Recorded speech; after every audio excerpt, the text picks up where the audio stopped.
Hello everyone, I'm Faded Oasis. Thank you for tuning into my stream here on twitch.tv/FadedOasis. Or watching the VOD on youtube.com/@FadedOasis. Today is Monday, so it's going to be a nice chill day where I get to finish building the Enterprise. This thing is so big, I'm having trouble getting a good angle of the whole thing on stream. The top-down camera is zoomed all the way out, by the way. I can't, unless I raise the camera up more. And this thing is gigantic. So this side view is all you're getting, really. We're almost done. As you can see, we're missing the back corners here and on the other side. And then we're missing, on the side view, you can see all the way around the front edge here, actually the whole edge, all the way around the saucer. There's extra sections for that. Yeah. This thing is gigantic. This thing is larger than Rivendell.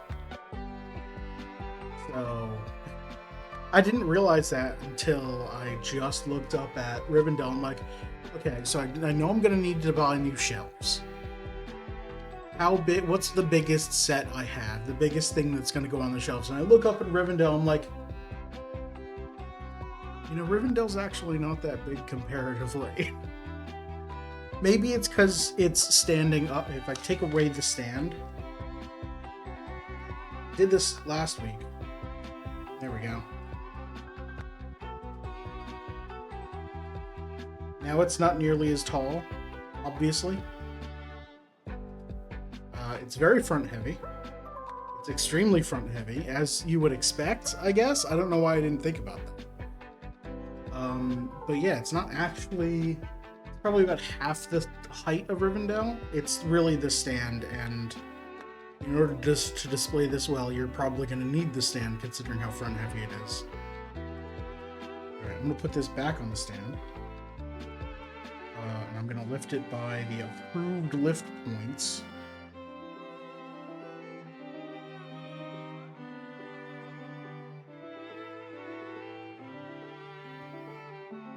There we go.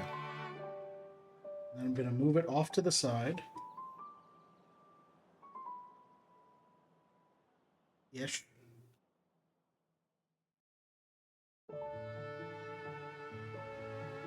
That'll work. Enterprise would be bigger than Rivendell, to be fair. That is true. It is an entire city.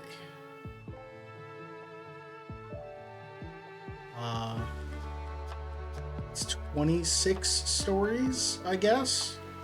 26 levels.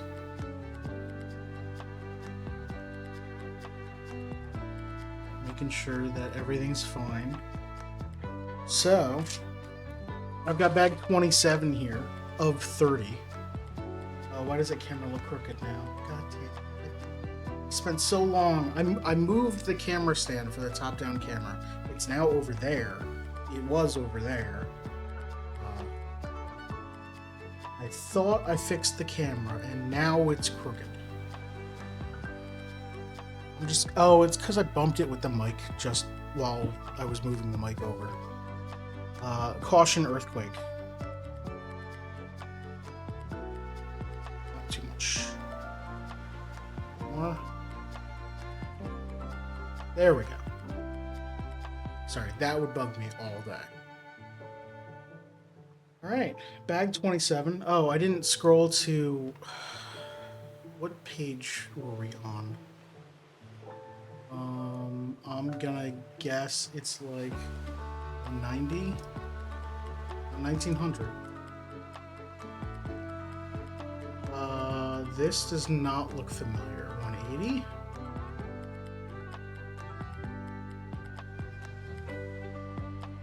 No.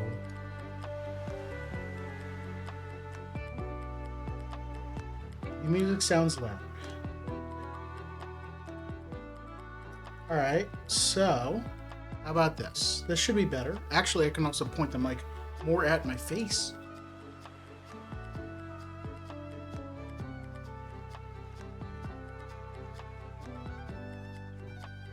Okay, how's this? It probably sounds the same. Am I too loud now? Because I can bump up the music. This part looks familiar. I made lots of these last time. Oh, but this is the back corners, so...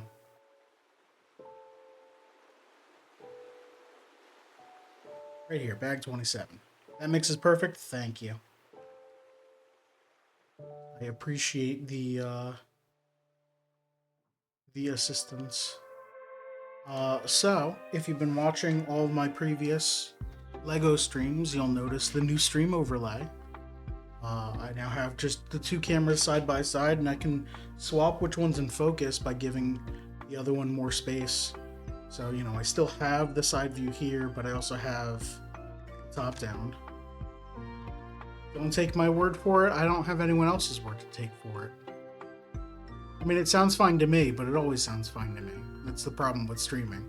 If you're the one saying the words, you can't tell if you're loud enough. So yeah, new stream overlay. Music is now on the top left instead of on the bottom, and it displays the album art now, so that's cool. I guess watch the VOD back. Well, yeah, but that's a pain in the butt. You're with Pug, fantastic. Two people say it's cool, then it's cool. I finally wait, where's my? There we go. Up there, I now have the thanks for following and subbing. That used to be around, and then it was a pain, and then I fixed it. So that's why it's back. Obviously, the chat text is larger than before, so people on phones that are watching the VOD can read the chat. I don't know if I want to increase the length that the chat messages are around to a little bit longer, but it's got a cool hexagon motif now. I like that. I'm gonna open this bag.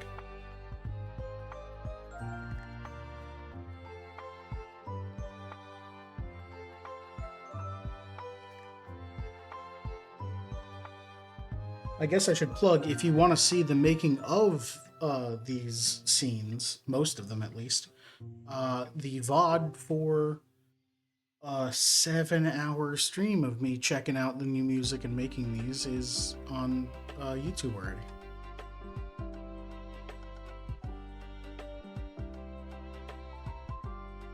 Hexagons are the right shades. Thank you. I appreciate that. It took me a while to get the right shades. I had one where the lighter hexagons were way too bright and I didn't notice for a while, but I toned it back. And of course, you know, they're not supposed to stand out. They're supposed to be secondary to what else is going on in the stream. But it's still a nice little design element that's more than just the gradient I had before. It was a plain purple gradient from dark purple to darker purple. Now it's a plain purple gradient that I have some hexagons on that make that area slightly lighter or slightly darker. So it's actually the same gradient behind it, which I do like for being a little bit consistent. Alright, so we're building more of these weird triangle shapes. So the new music that we're featuring, it's all by Game Chops, which is a music, not publisher. Publisher is the video game term. It's a recording label. It's the music label that signs a whole lot of indie artists who make video game remixes, and they're really cool. They have a very streamer-friendly attitude where if you buy their music, you can use it on stream. No questions asked. All you do have to credit them, which is why I have Game Chops linked in the YouTube description, on my Twitch links. Um, but yeah, they're great. So we're going to be listening to this playlist has 5 albums from the last 2 years. I believe it's 3 Zelda albums and 2 Pokemon albums. And one of the Pokemon albums is a live music recording, which is cool.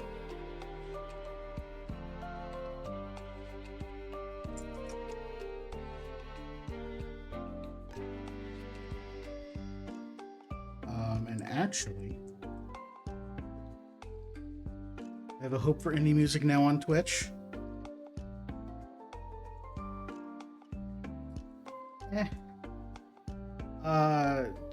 Twitch has some issues.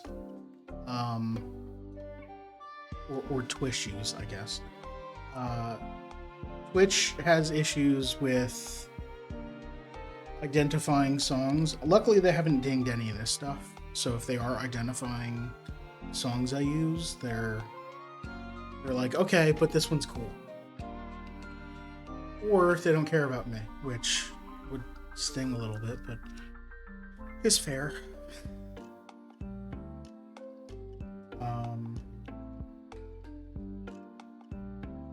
There's a news post about Spotify defunding 87% of its music.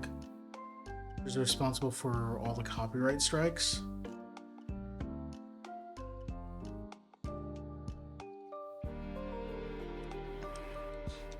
I have feelings about Spotify. And I don't use Spotify. I've been trying to step away from music streaming services and back toward just like listening to my music, which does mean I have to obtain more music, but you know, the music artists deserve to get paid, right?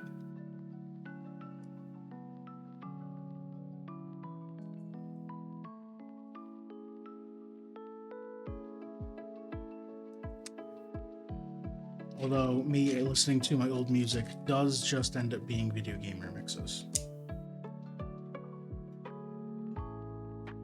Adding them to my extensive boycott list. I mean, it's not hard to boycott them if you don't pay for it, right? Well, I guess they do run ad-supported things, but okay. Here's a bit about me and websites. I don't do anything that's ad supported. I don't watch anything that has ads. I instead pay for things. So I pay for Twitch Turbo. No.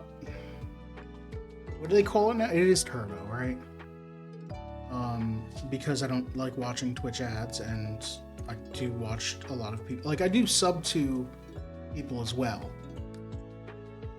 But that's more because I think that creators deserve money. Like, if I'm watching random streams from people that I don't know about, I do have Turbo so that I don't see ads. And that's the same with YouTube. And then I just don't watch anything but Twitch and YouTube anymore.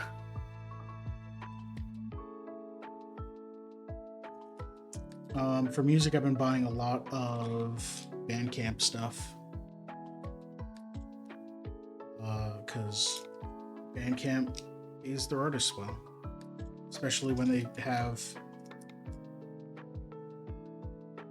Is it Fridays? There's a... They do a thing every once in a while where they're like, okay, we're going to pay our artists the full amount and not take any cut on these days. And I only ever remember when they email about it. I never remember what actual days it's on. But like, they email and they say, hey, you know, you should buy today because then you're supporting the artist 100%. I'm like, yes, I absolutely should. Thank you. Alternative music platforms are all going monthly. Yeah.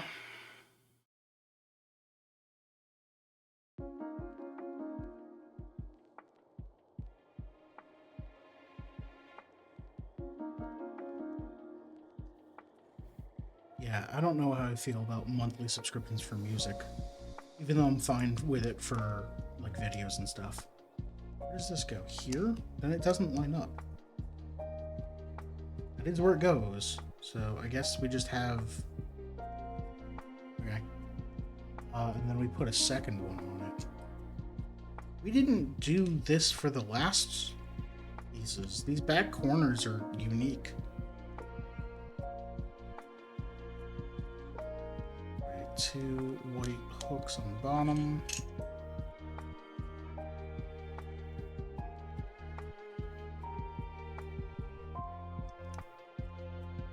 Two gray rods on the top. And a barrel.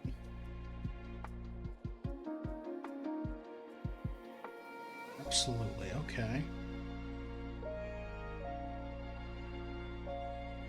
And then a rounded 2x1 goes here. And a button.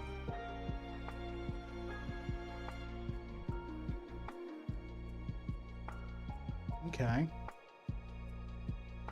And this clips here, and then we clip this to the back of the Enterprise, right? Yes.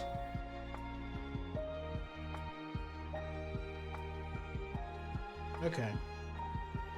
So same deal as last week, I'm now going to take this apart. Let's move this into frame.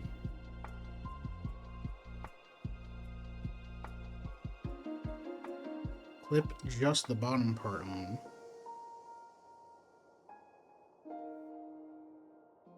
Tilt it up, and then clip. I have to use the camera to see what I'm doing here. That's lined up. There's nothing to grab it by. Is that in? No. No. There we go. And this clips there. It's still a little weird that these entire pieces are clipped in by like 4 clips total, but I guess it's a model and not a play set, huh?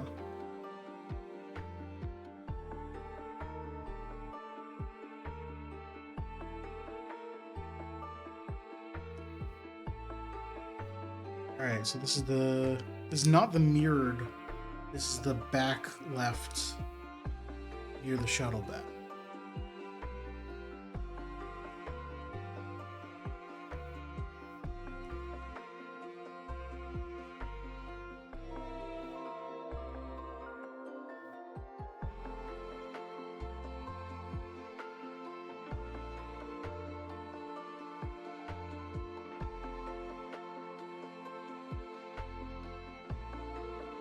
What is going on here? Okay, so we've got a dark gray pinhole piece. I don't know what this is called. We've got a 1x1 tile. We've got one of the iron brick things, or iron bars. Like a gold bar, but iron. And then a 4x2.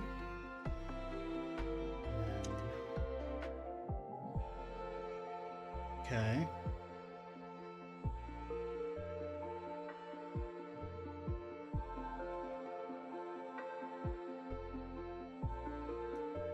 It goes there.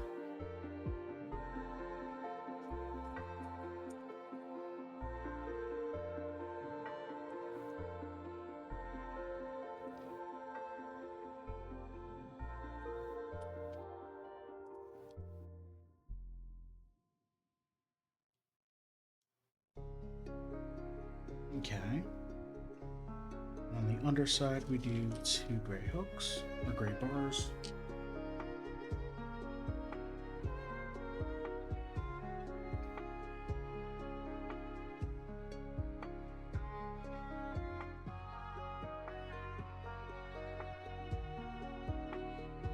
Oh, that's it? There's no bottom section?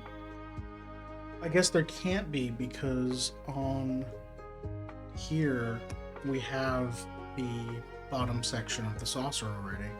So this just clips in once. So there's nothing stopping it from like being higher up. Right. Alright, let's build the mirror side now.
Trying to think of conversation topics, which is the hardest part about streaming.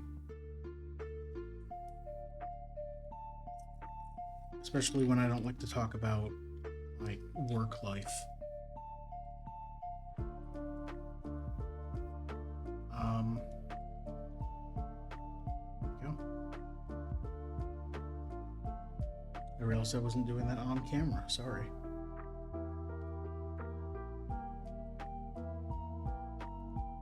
Did have one in mind. Love to hear it.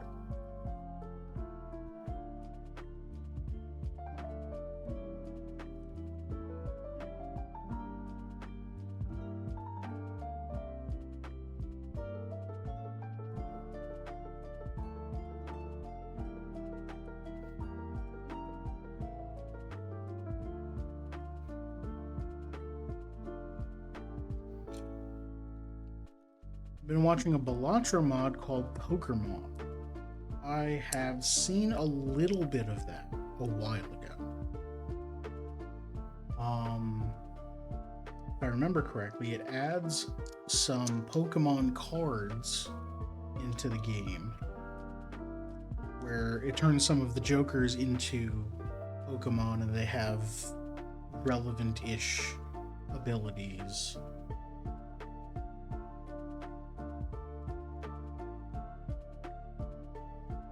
Has puns. I like puns a lot. Yeah, that's totally fair.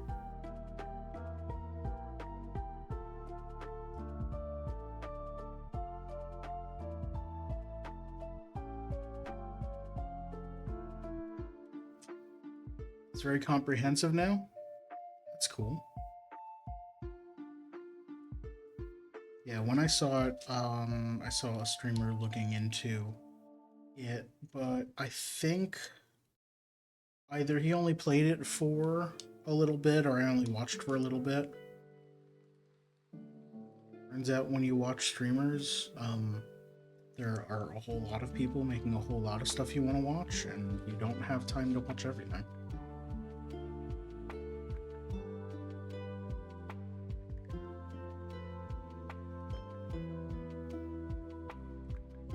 There's that.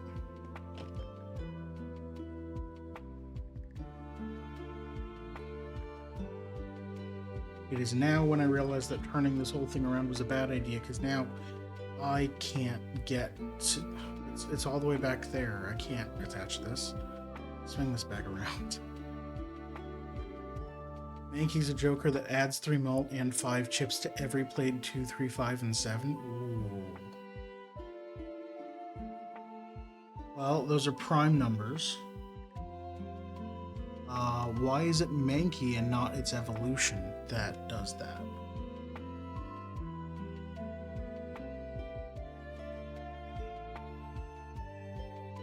It evolves into primate. It should be...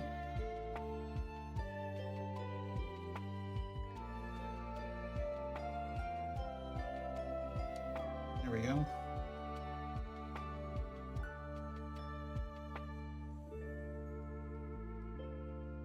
Jokers can evolve now? Okay, they couldn't.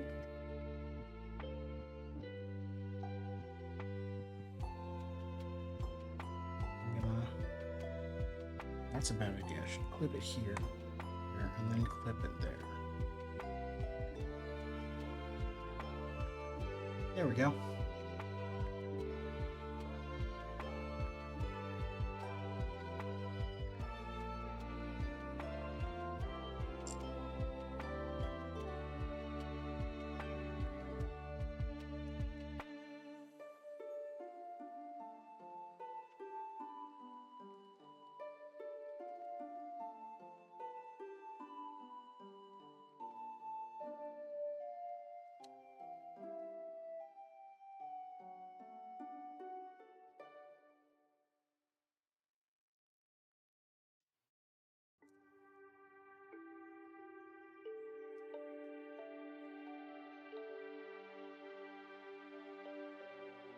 This one goes here.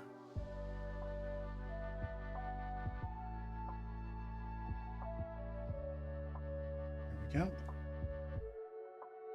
So I'm guessing when it evolves into primate, it gives plus 11 molten, plus 17 chips. See, I would have assumed like plus 7, plus 11. Because plus 11, plus 17. I don't know how hard it is to evolve things in that game, but going to plus 11 molt's pretty great.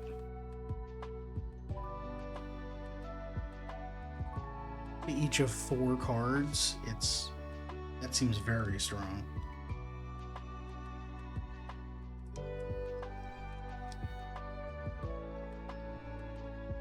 Although I guess it doesn't scale for late game. I don't know.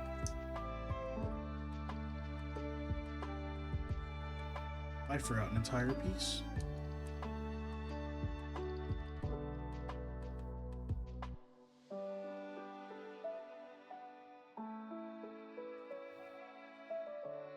And we attach this, yep. And then we open up. Oh, look, it's the next bag. And it has a minifig. And it's the one I guessed.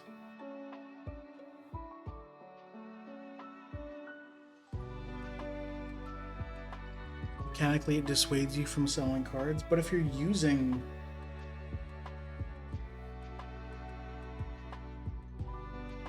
If you're using it for its effect, you're not going to sell it anyway.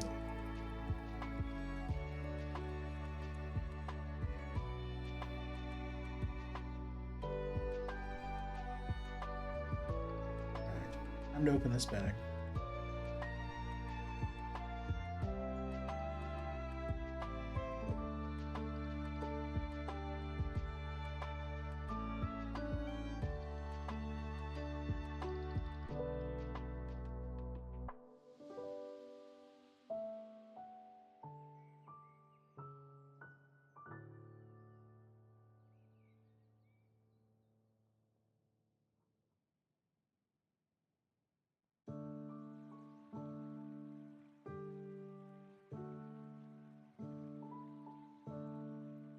There we go. Okay, so we've got a lot of 6x6 plates.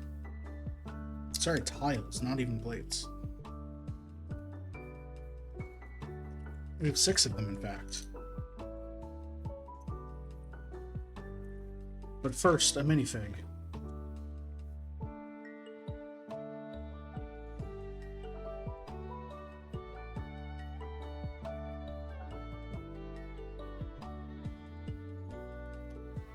Just gonna throw that torso anywhere. Don't even worry about it. Okay, how angry is Worf? Is Worf stern?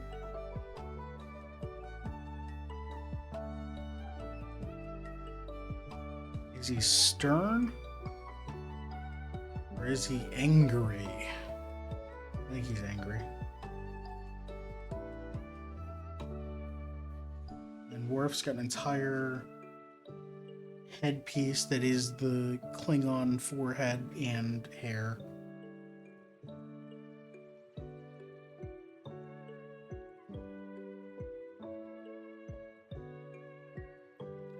Which doesn't look perfect.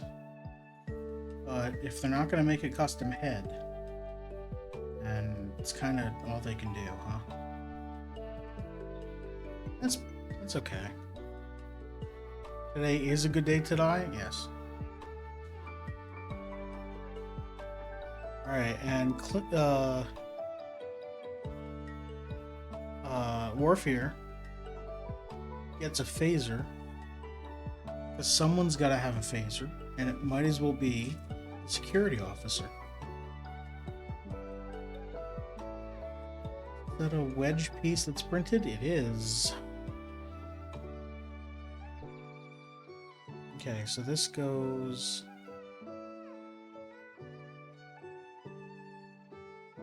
like that? Or is it like this? Probably like this.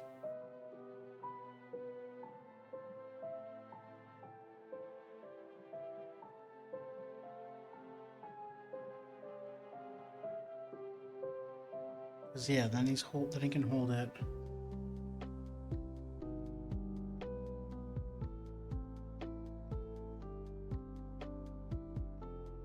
Oh. There.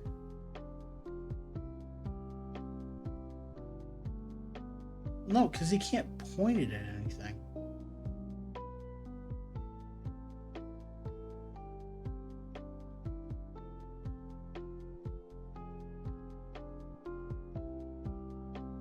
I guess he can, but he's got to hold his arm low. That doesn't seem right. I have this rod upside down. Go like this. And then when he holds it, because he can't flex his wrist this way. So maybe he's got to hold it like this. Now that angle looks wrong.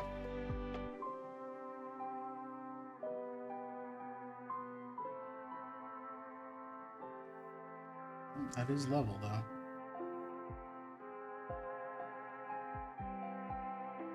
So now he can kind of hold his arm out. It's almost like he's pointing a phaser. I don't know. It's like the phaser has a handle.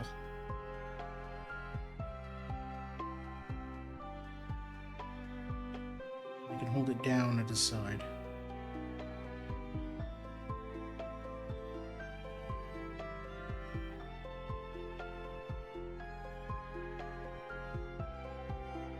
Could be better. Although I don't know how it would be better, so maybe it can't be better. Alright, so Worf goes. No. Worf goes over here.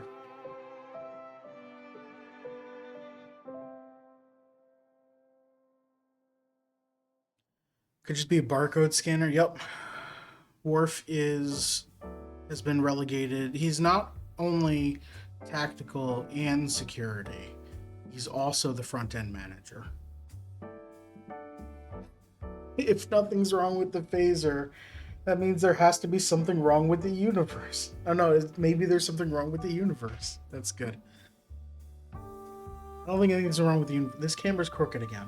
Why is this camera crooked again? Now it's crooked the other way. What did I do? Did I bump the leg? Put that up against the wall. Okay.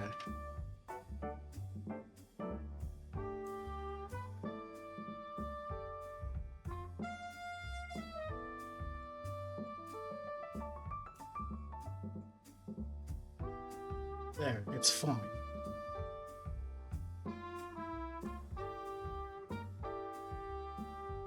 It's fine, he said, trying to convince only himself. Well, how the hell am I supposed to get a good camera angle of that? Alright.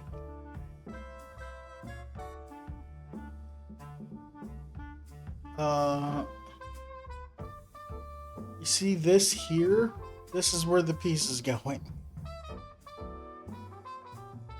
Alright. A mirror, that would be a good idea. I don't have any handheld mirrors though. It's 2026 and my handheld mirrors are my phone. But my phone's over there because my other phone broke. Oh, wait. Can I use this as a mirror? Hold on. So this is powered off. Its battery is dead because this is a 12-year-old phone or whatever. If I just rotate it in OBS.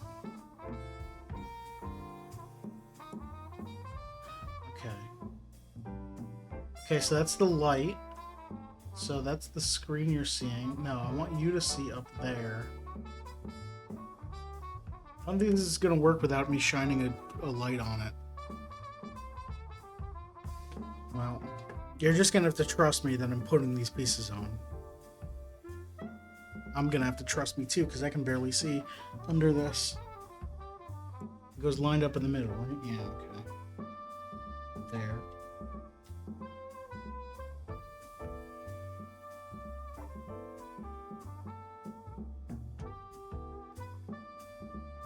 Okay, then we're building a thing, right?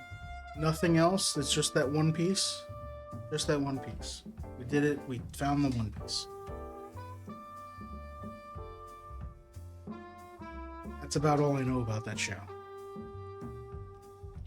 Okay, I'm gonna build over here. Down in this corner. I'm just gonna spin this around every time.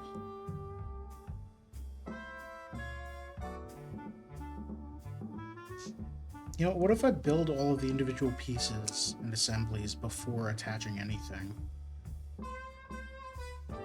That way I have to spin the Enterprise model the fewest number of times.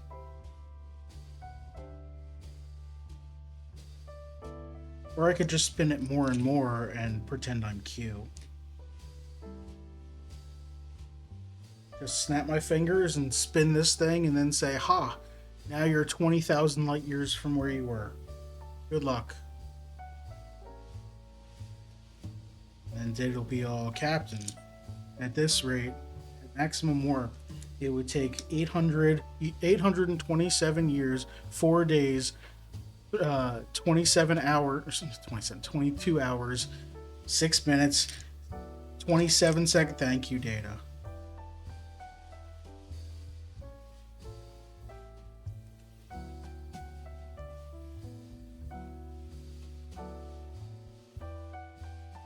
We're in the Pokemon music now. Oh, this is the live album. Okay, so we're doing a hinge. Here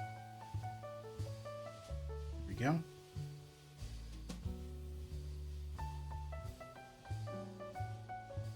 It's Q like a very technologically advanced being.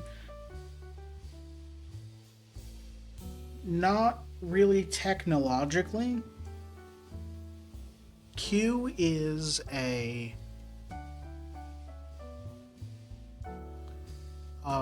Q's an alien that is part of a species also called Q. That gets a little annoying. Not annoying, a little confusing. But Q, the individual, is extremely powerful in a magical way, where basically he snaps his fingers and whatever he wants to happen, happens. He wants to be dressed in an admiral's uniform, he snaps his fingers, it's done. In the first episode of The Next Generation, Q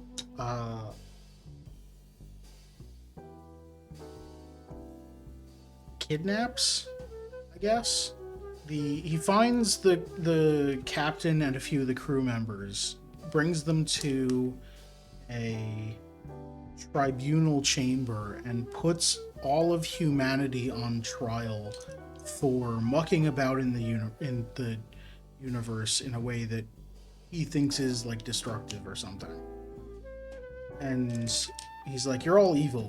And the captain convinces him that over the course of the episode that actually, what if we're not evil? And what if instead we're good? And then Q's like, "Yes, I saw that you saved the plot thing." No, so Q doesn't care about the Prime Directive because that's a Starfleet rule. It's a Federation rule. It's just Starfleet rule. Q is this outside alien. He's like, you're traveling too far. You don't know what's actually out here. You're going too far too fast, and the amount of times the Enterprise got spiraling away always bothered me, given how the inertial dampers couldn't 100% handle normal weapons fire. I was worried about the leaked How many crew in 10 forward got pulped from time to time? Well, so Q sent them flying. And then so there was no like massive amounts of inertia because it was magic.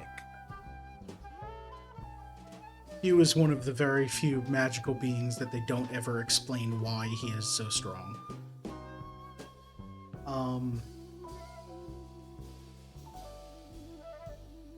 But anyway, Q doesn't care about... Okay, we're doing weird stacks here. This goes like this, and then this goes this way. Q doesn't care about the humans' rules. He more cares about, like, you're disrupting the universe, and it's weird, and you should stop. You can magic things. It's the other times that are problematic. I guess.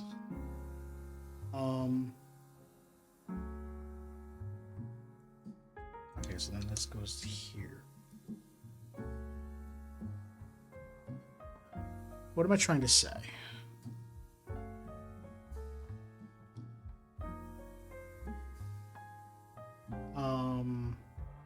Basically, Q immediately, at the beginning of the episode, immediately sentences all of humanity to death. But immediately the ship, and then all of humanity. And the captain's like, "No, wait, you should watch us and see that we're not bad." And the Q's like, "All right, I'll give you a chance."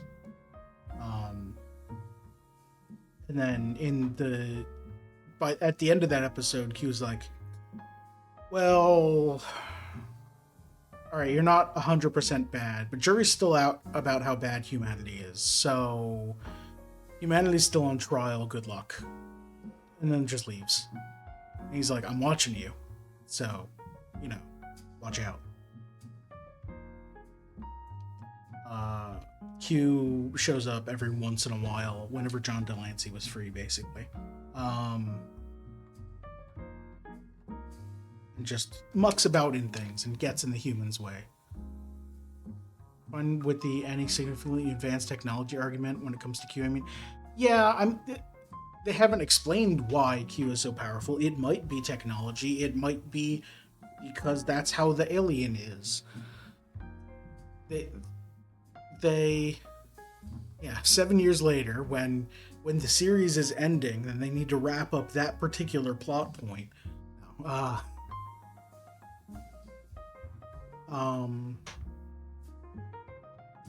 Star Trek has two ways of explaining things. One, it's a very advanced technology that's doing the magic thing. Or two, it's some trait about an alien race that's doing the magic thing. Deanna Troi, ship's counselor, can read people's emotions. Why? Because that's just the Betazoid trait. Don't worry about it. That's just her race. She's half Betazoid, so she can read people's thoughts. She can't read people's thoughts. She can read people's feelings. And also telepathically communicate with her mother and Riker and, like, no one else. Why? Because. Don't worry about it. How can the ship go so fast? Oh, well, it's got a complicated engine system. It's got matter, antimatter, blah, blah, blah. Technology explanation. Why does a force field work? Oh, well, a force field is a refracted laser that blah blah blah blah blah. And Tama, okay, sure, and other Betazoids.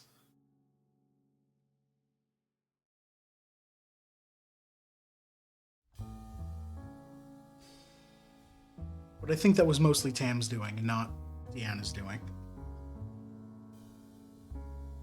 Okay, so this goes.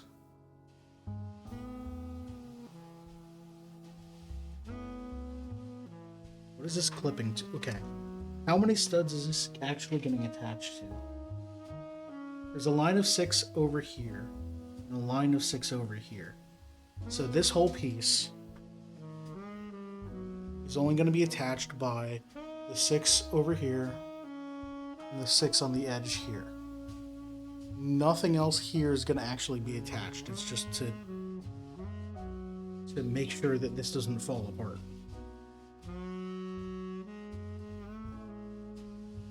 Which is probably enough to make the whole thing stable, but yeah, I can't pull this down, so it's enough. Of course, he could telepathically pretty much anyone but Data. Yeah. Well, yeah, because that's Betazoids. Luoxana could also read anyone's feelings, and I'm pretty sure she could. I guess she never telepathically communicated with anyone else on the show, huh?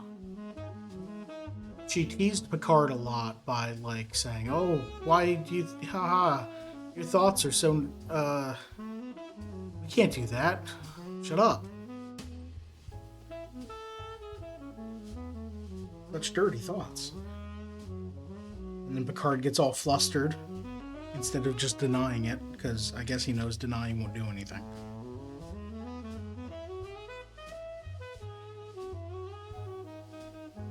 Not this one.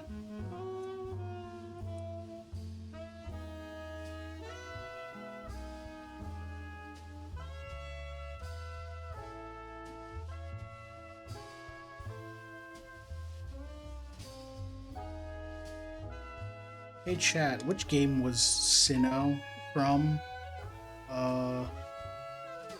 This song, the Sinnoh Pokemon League.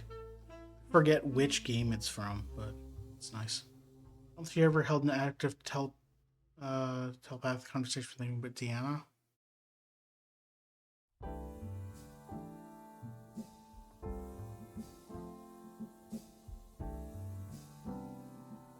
Trying to remember if there were any others. She showed up in a few Deep Space Nine episodes. Guess she didn't. Maybe not.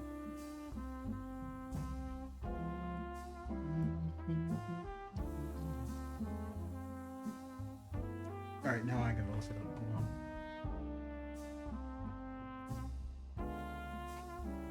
You know.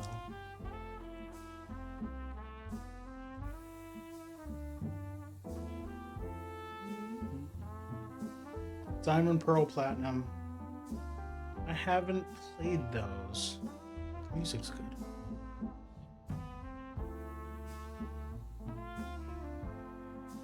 Yeah, it was a Pokemon game.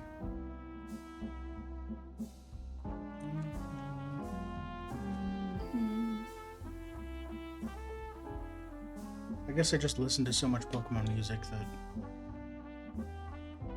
I recognize themes and not what they're from, because I haven't played what they're from.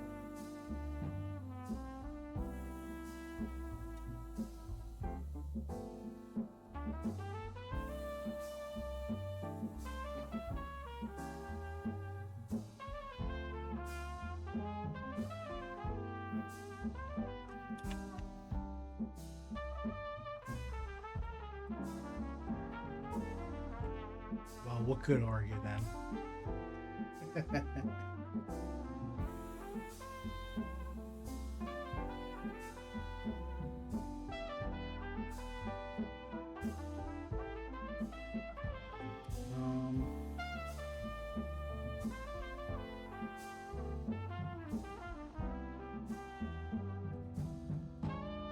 So...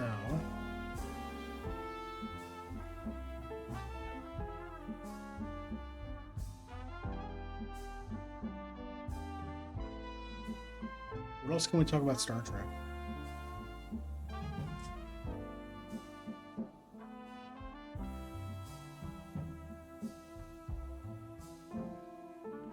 So I can switch to this scene since I'm working on this.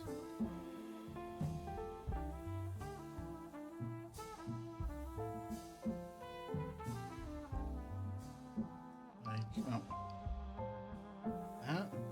Yes. I've been slowly trying to continue my rewatch of season 1 of The Next Generation. But I have not had a whole lot of time. Turns out, when you watch a whole lot of streamers, they make a whole lot of things you want to watch. Think about how they designed the Lego set to be structurally sound. Someone in the world must be an expert on that. Depends on how closely you mean, like, what you mean exactly by structurally sound. Because there are parts where if you hold the model from the wrong part, pieces will fall off. But yeah, just having it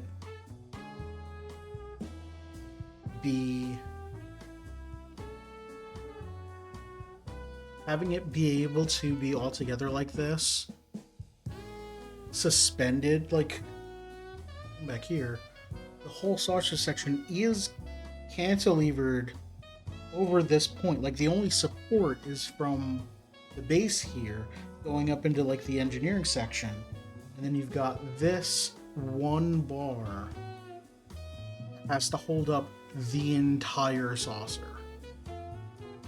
So yeah, I guess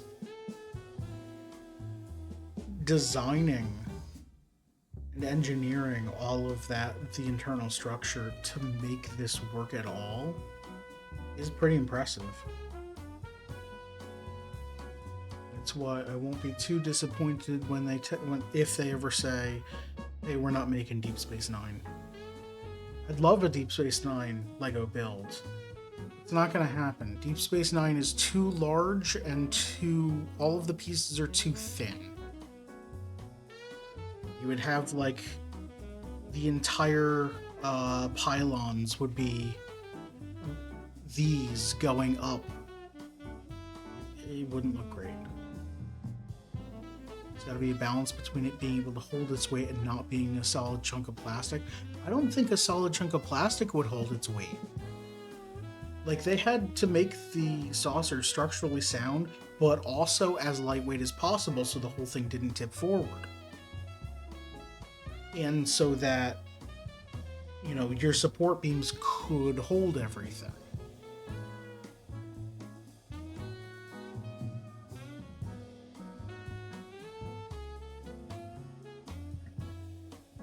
So same deal, this gets clipped onto here.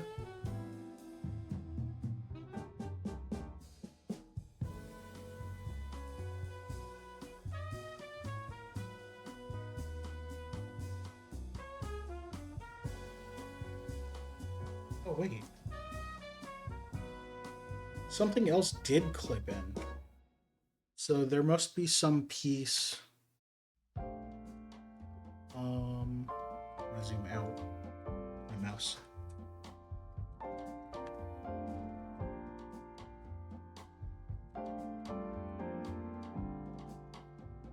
So I just attached the piece that goes under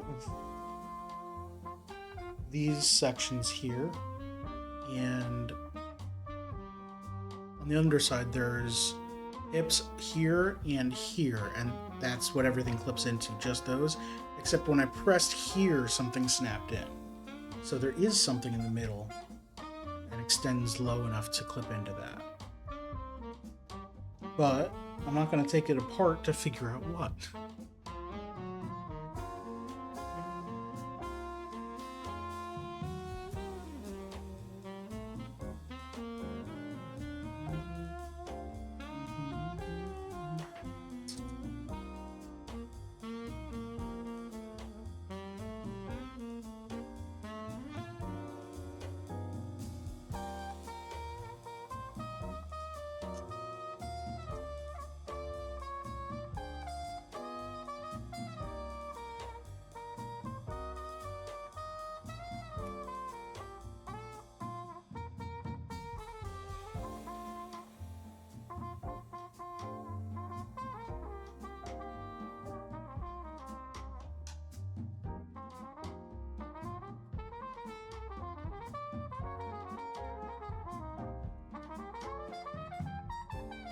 is this? Alright, stack these. Then put bright orange pip.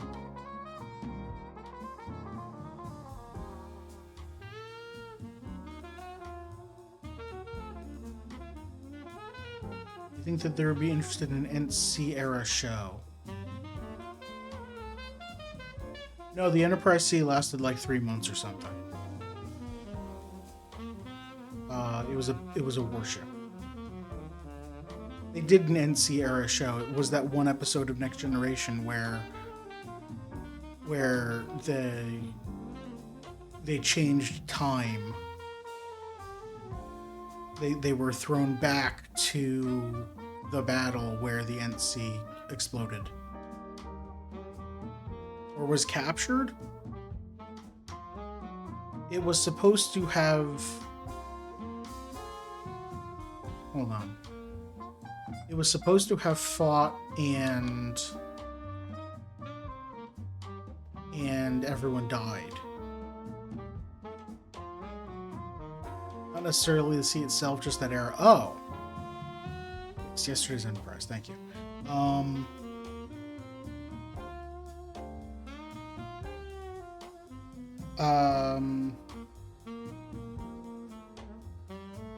Let's see, that was like the height of the Klingon War.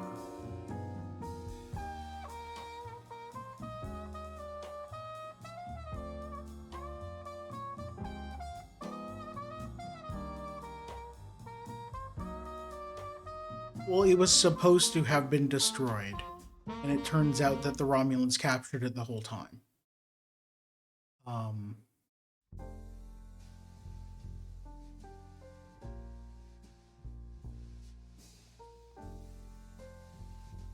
But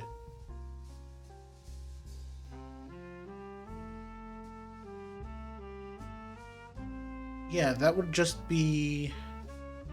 I mean, that'd be more of an action show, because it'd be focused on the Klingon War. Because that's the impression that I got from yesterday's Enterprise is that's all that was happening at the time. The Federation was trying to win a war that they didn't think they'd be able to win.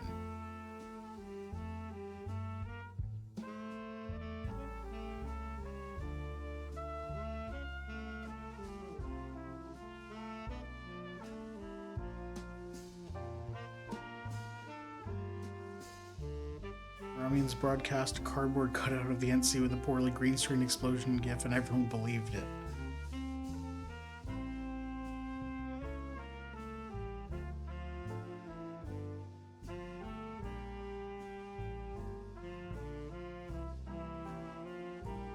I think it was just supposed to have been destroyed because there were no witnesses after the fact. The only witnesses were the Romulans who took it. Okay, so then this goes on here. So this whole thing is only attached by the 2 pips on this gray piece. And who knows what angle this is supposed to be at. Probably butts up against there the whole way. This goes in the back.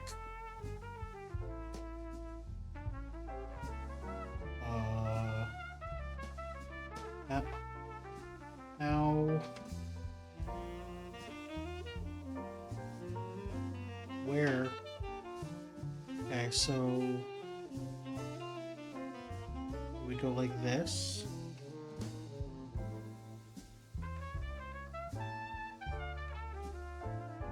Up against here. This is clipping to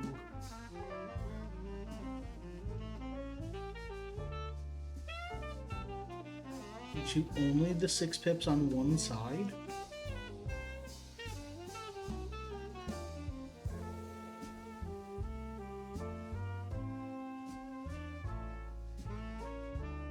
So.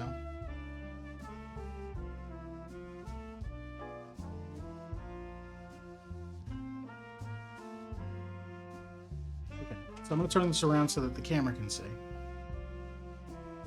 just clipped in this underside piece here with this tail light, which at this angle is perfectly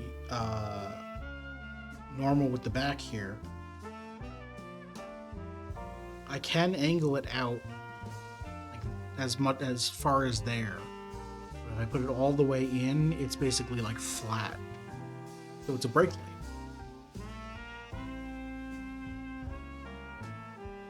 Technically, the Klingons on Narenda 3 itself. Romulans weakened at burning the ship.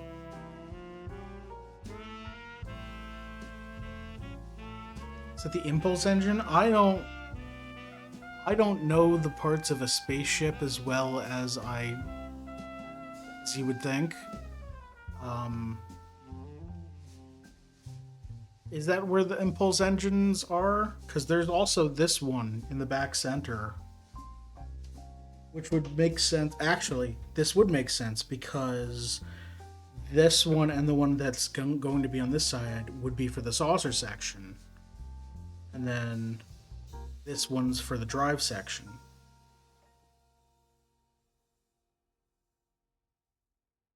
Can the saucer do warp? I don't think the saucer itself can do warp, right? It just has the impulse drive.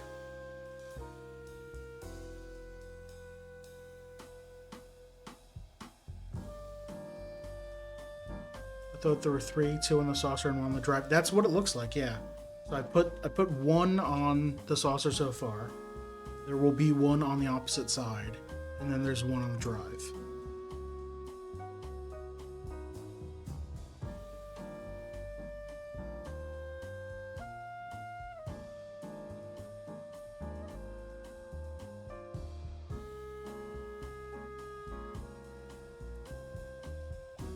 So that is probably the impulse drive.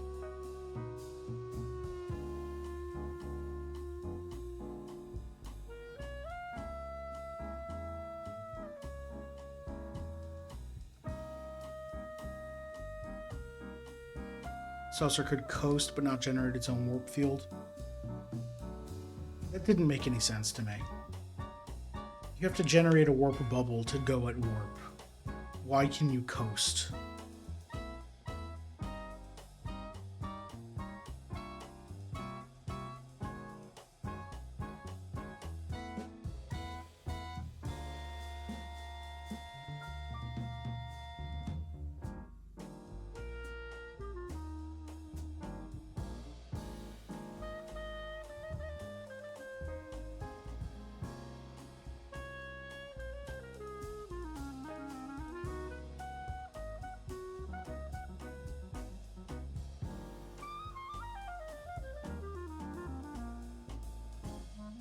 This? Because both of the phaser parts are small, they give you enough parts to make a second phaser. Sweet.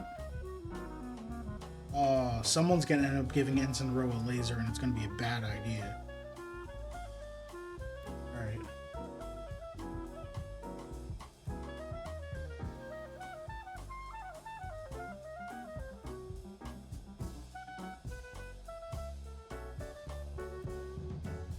Although I think Ensign Rowe might deserve a Type 2 rifle. No one's gonna give her a Type 2 rifle.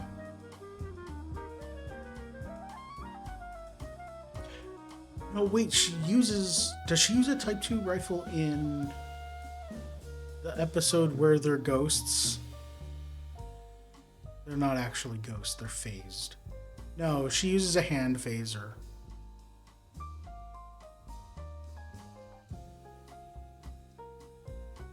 It was bugged me too, but I thought that's happened in the pilot. So I didn't actually watch the pilot in the rewatch. Oh, I missed a piece. There's supposed to be a tile here.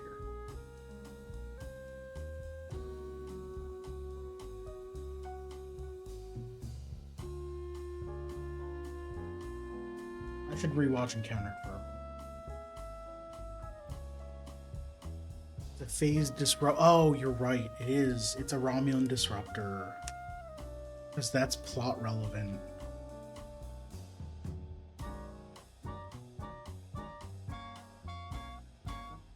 Did I do this backward? I did this backward. Hold on. Built this, then this, then this. And all of this should be this way. Yes. Glad I caught that.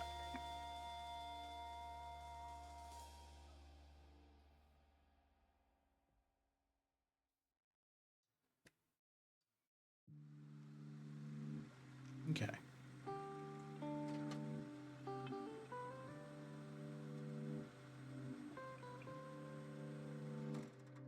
Oh, this album's good.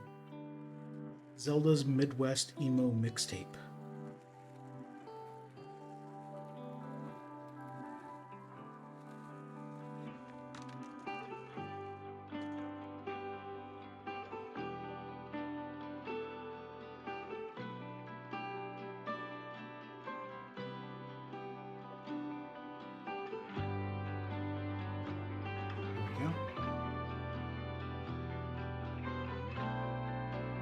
Alright, next bag. Just started listening to the instruments. Nice.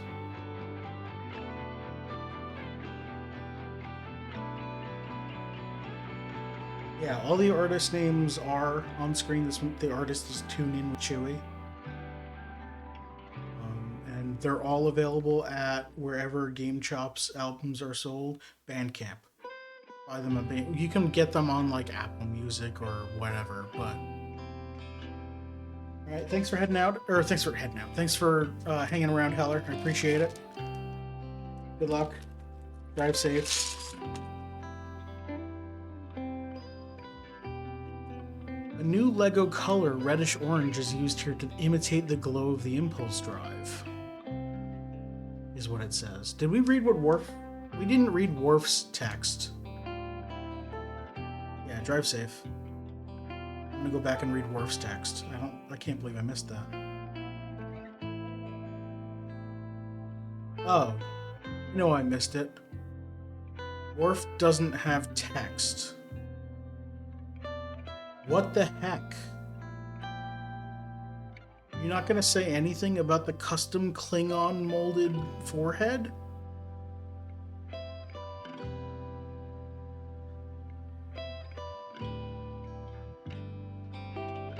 That seems like a mistake.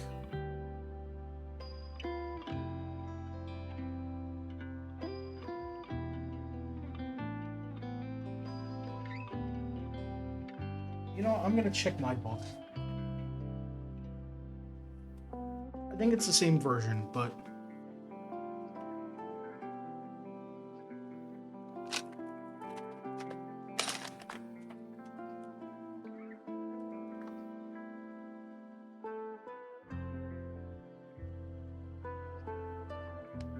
yeah, there's no text there. It's just Worf and his phaser, and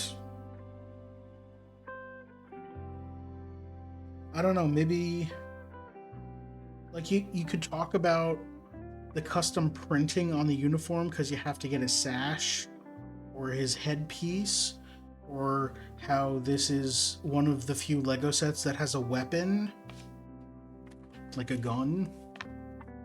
I don't know. Whatever.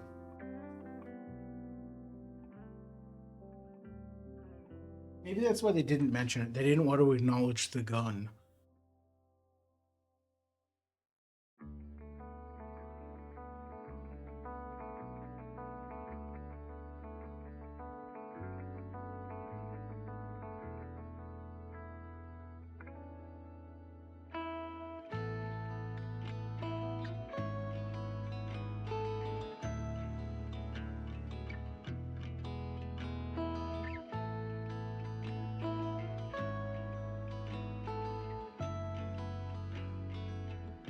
I realized it's past 7, and I've now gone through 2 of the 4 bags, so I'm gonna take a break.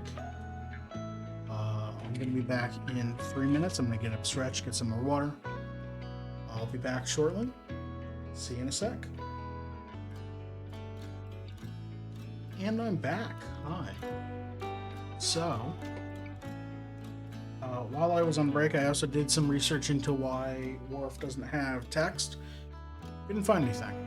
Just other people also noticing that Worf doesn't have text. Shrug. Yeah, we're working on the Lego Enterprise, finishing up the underside, and then the outside perimeter. Yeah, shrug emoji. Alright, a lot more of these 6x6 tiles.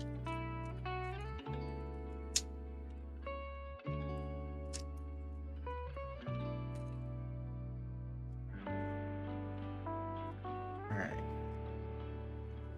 So, we need one of them. And one of these green 3x1s.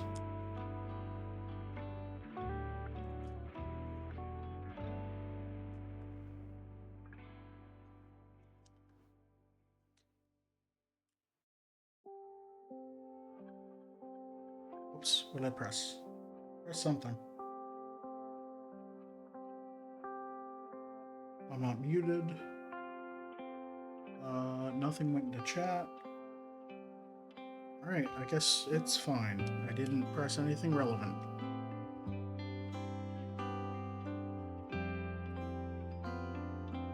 There we go.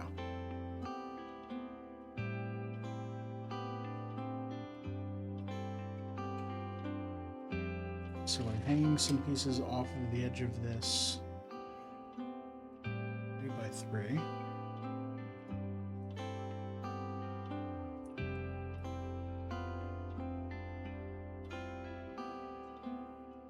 This goes where the green piece is. Right?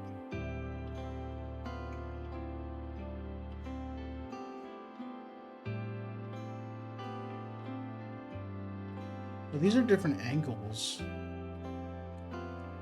These are 4 bricks wide, or 4 pips wide instead of 3 pips wide.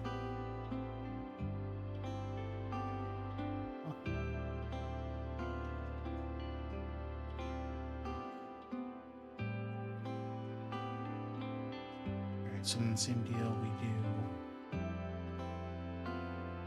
these and attach like so. And then we do a second one for double support.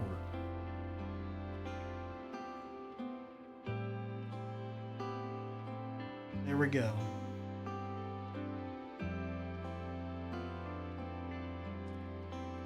Then a 4x4 goes here.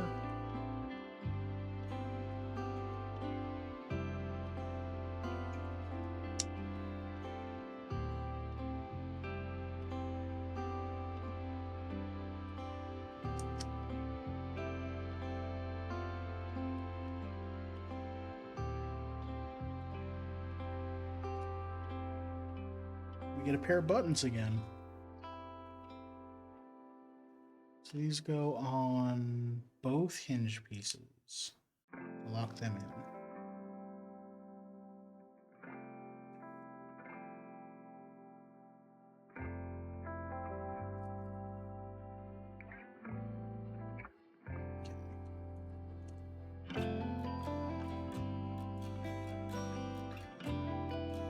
A lot of these 2x1s.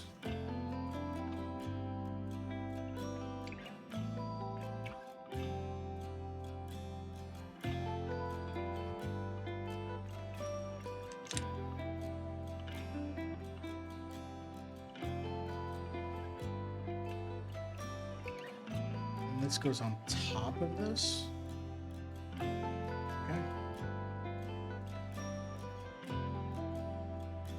Oh, and here's our stacks of 2x1 or 2 tall 1x1s. So that goes like that, and this goes like this. I'm always worried that I'm gonna screw up the orientation of one of these.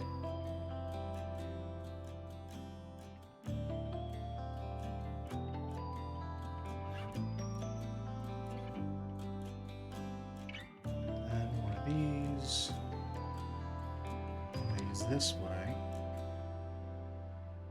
and a white 1x1,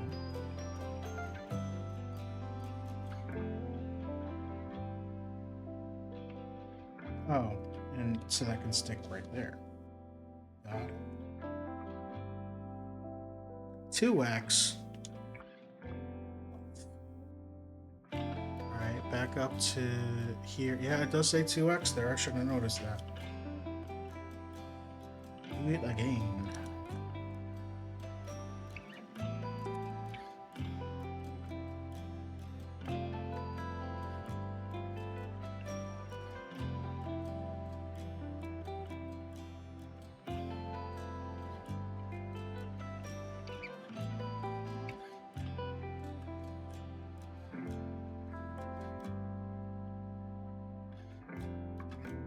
I wonder if I should actually also be building the mirrored versions.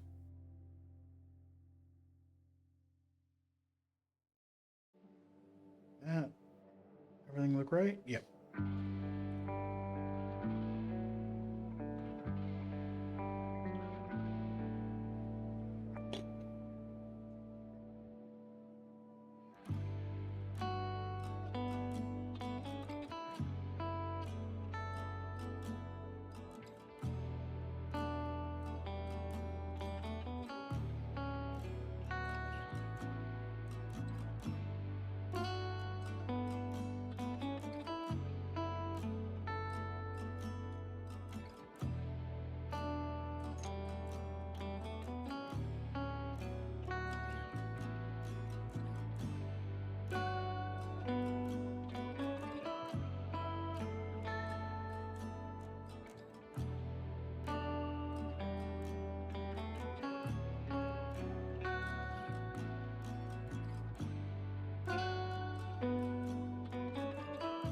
There we go. And buttons. Okay.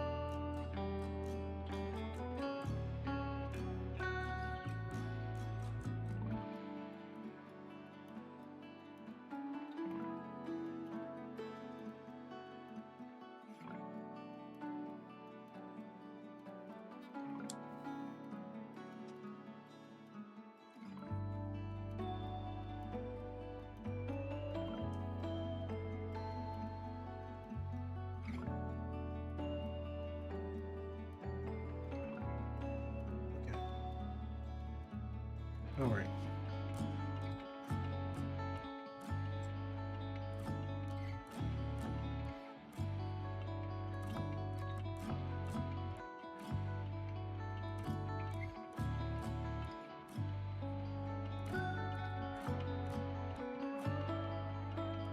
It's actually helping me build these correctly is I stopped looking at the inset where it stacks them all up vertically and just started looking at where we're putting it on the piece. I'm like, okay, so that one goes down and this one sticks out. That definitely helps a lot more than just here's this weird column floating in space. Make sure everything's on the right side. Alright. Those go in opposite corners, of course.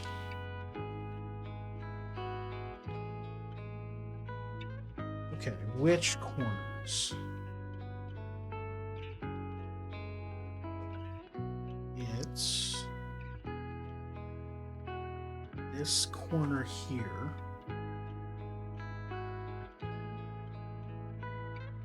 With these sticking out.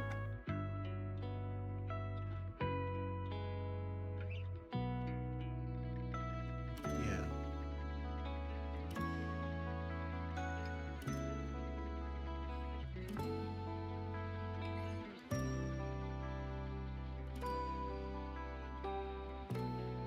Okay.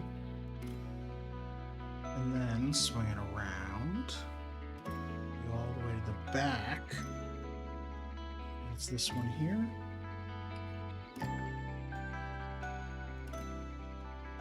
And this one has this sticking out from next to this. Yeah, just like that.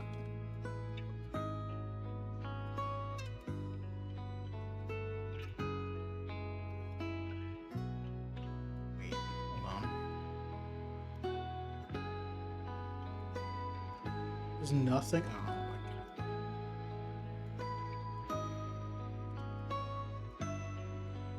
god. I'm pretty sure that there's nothing holding. Yeah, this whole piece is held on entirely from the pieces on this side. There's nothing holding this on,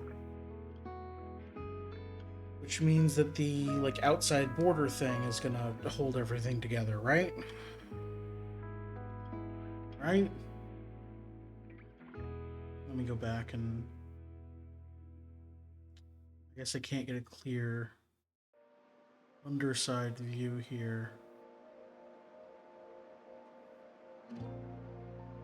Oh, I see. No, it has. I'm gonna zoom in on this.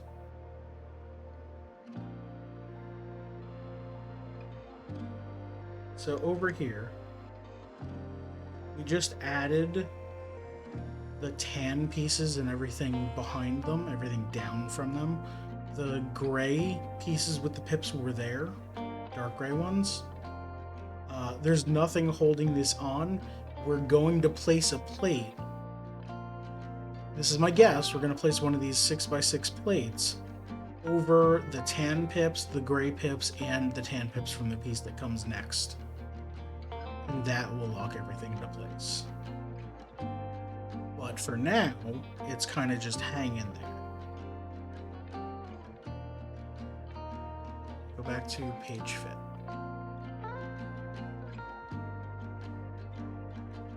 And now we build 2x the other direction, so these will be the last two bottom sections, and then we connect everything together, hopefully. Unless I'm wrong. Maybe they're doing something else that's clever. We'll never know. Alright, 2x, I'm going to actually do it 2x now. Oh, we're going to have two of these plates left over, so we're definitely doing that. Alright.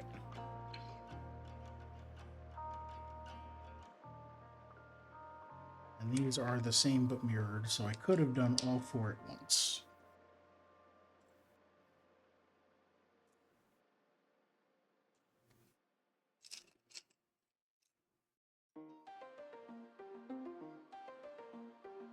Ooh, horse riding music.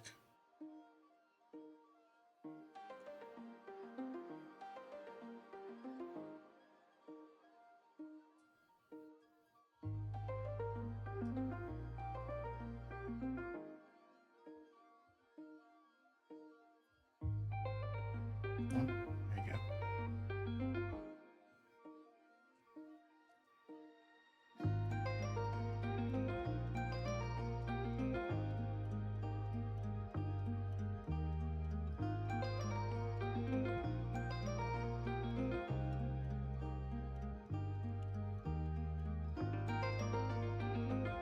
Okay, and then these things.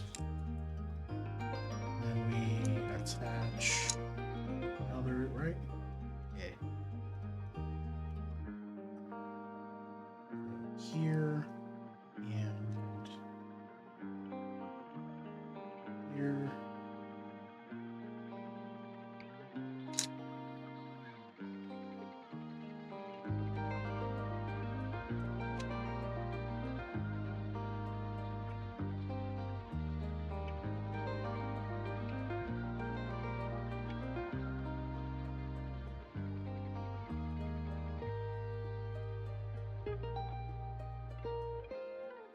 There we go.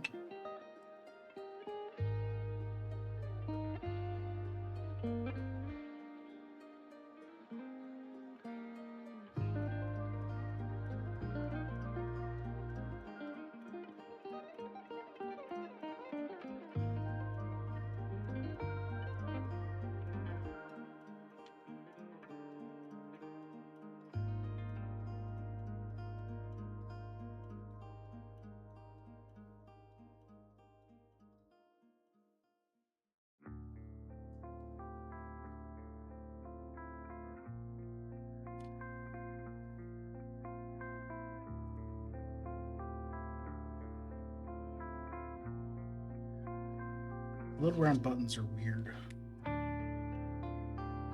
because if they're not lined up, there's nothing to help you line them up. Why do all those hinge pieces align perfectly? They're designed that way. No, it's because the pips are the same distance from the edge because of the way it's built. So these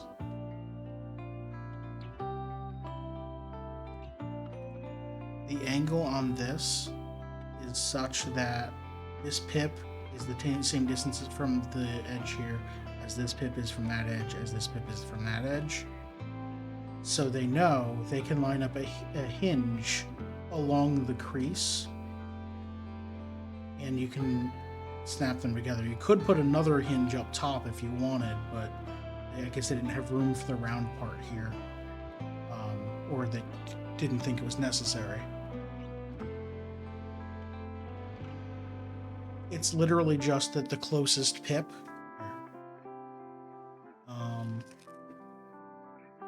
my tweezers to point. The distance from the closest pip to the center line is the same. That's all that needs to happen.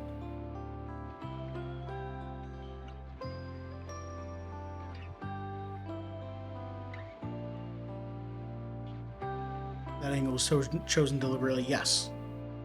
Yeah, a lot of the angled pieces, they chose those specific angles because it makes builds easier. They could have chosen a different angle, and some of the... So you've got these ones here. These are the same pieces where it's 3 pips over and 6 pips up, so it's a 2x1 angle, where you go 2 pips up, 1 pip over. And then you've got this one that is a 3x1. And you could still do the hinge trick here, but you would have to choose, you know, this pip with here and this pip with here. You couldn't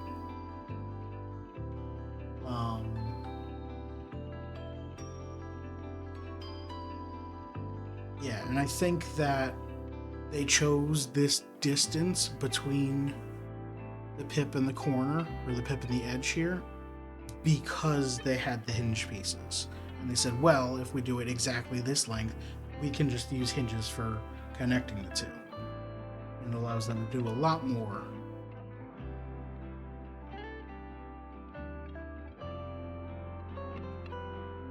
Okay, where was I? Here. It's actually really clever, the engineering of the pieces themselves to make everything fit together.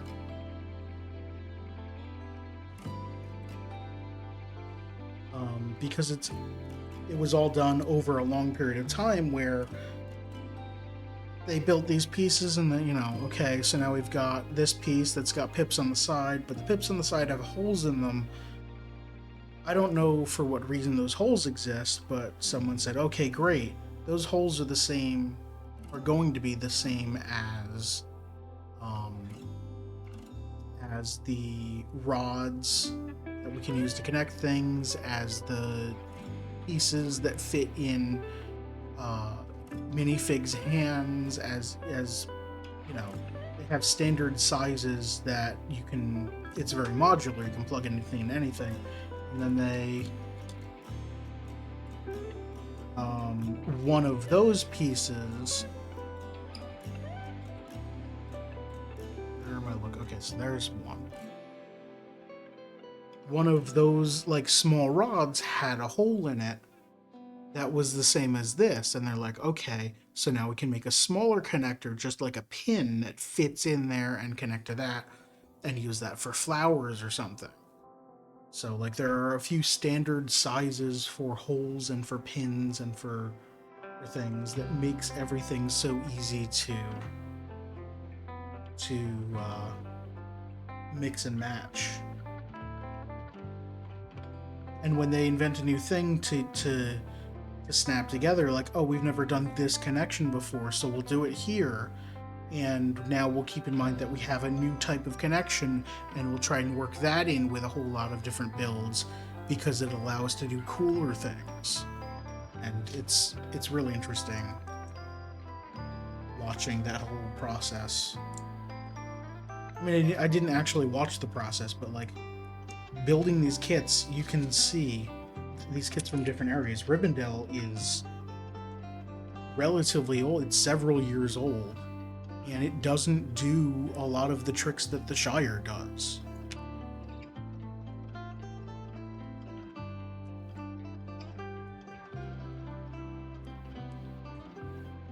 And it doesn't have a lot of the pieces that the Shire does that would make everything so much easier.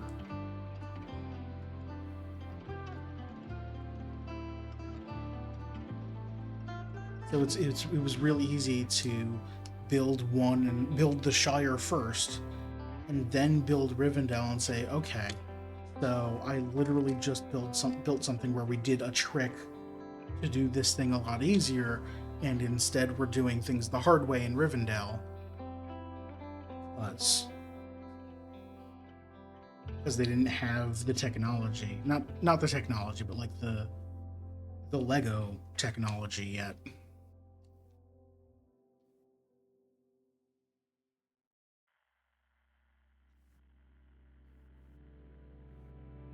And it's actually cool if you get big into a hobby to follow anything like that. I used to be a big Magic player, Magic the Gathering. Stopped playing around 2020, but watching them take game mechanics and say, okay, in the early days they had very few game mechanics and add little bits more and say, okay, so we can, we're doing this type of thing quite often. If we give it a name and tell players, okay, this is the keyword that means this, we can do more with it because we don't have to explain it every time. And then they basically like invent new technology for the abilities that go on cards so that they can better design future cards. And you look at very old cards that say this creature can block creatures as though it had flying, and you look at newer cards and it just says reach, and you're like, okay, so it's the same ability. Reach just means this can block creatures as though it had flying, but it's now just one word, so they can fit more words on the card or more abilities on the card. Or they can, if they're using a complicated mechanic like transform, which is a mechanic where the front face of a card says it has one thing, and then the back face of a card is another face, with it's another card with other abilities and whatnot. And there will be something on the front ability that if you do something, pay a cost or something, it'll let you flip it to the other side. And it started out just as like, if you play 2 spells a turn, it will flip, and then if you don't play any spells in a turn, it'll flip back. Like it was a werewolf mechanic where the flavor didn't really make too much sense, but if you did a lot of things, it got angry, and if you did nothing, it got calm again.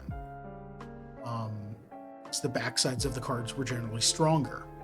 So then they're like, okay, well, what if we make it, they made a set about early lore of Magic the Gathering. We're like, okay, so we have these powerful mages called Planeswalkers. Let's go to what made them have these powers in the first place. What gave them the magic spark? So we're going to make cards of these 5 characters when they were young.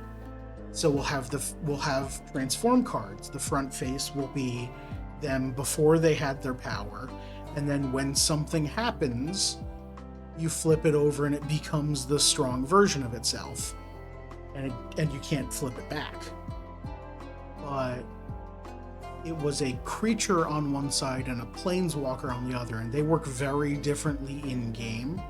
So that allowed them to do more things, and basically they build on mechanics in a way that they couldn't have before, where trying to think of the more recent ones, which are okay, so they're like, okay, so now we have double face cards. What about ones where you can just, while it's in your hand, before you even play it, you can choose which side to play? So they have lands, which act as a resource in the game. They give you resources that allow you to play spells. And a lot of trading card games have like this color mechanic where you can only have a certain number of colors in the deck. In Magic, it's your lands. You can have as many colors as you want, but you have to have those lands to be able to play the spells. So if you don't have any islands, for example, you can't play your blue spells. So they've done so many like special lands that'll help you play two different colors at once. Like this land will add white or black mana to your mana pool. And they were like, can we come up with a new thing for that? Well, these cards that have two faces on them, what if we just say it's a blue land on the front side, it's a red land on the back side, and you can just play whichever one you want? And previously, like that, they didn't have that technology to be able to do that without inventing the transforming werewolves in that first set. They wouldn't have been able to get to these cool lands. Do old cards inherit the new terms? If when they keyword old terms like that, if there's anything that exactly matches, they will go back and keyword it. So yeah, old cards that read can block as though they had flying, now just say reach on them if they were to reprint them.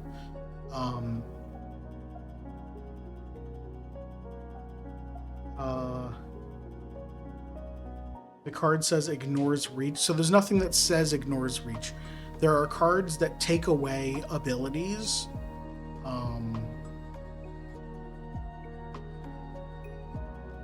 There might, so I haven't played since 2020. I'm not caught up on all the new cards, and they've been releasing a lot of cards. There might be cards that take away specific abilities. But generally it would say something like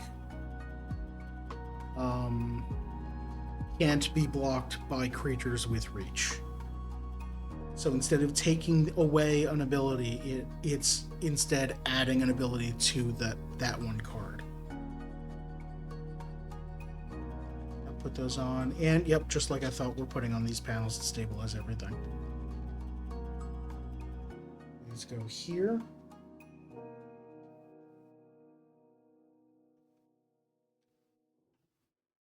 How did we get on Magic? What were we? Oh, we were talking about the modularity of things.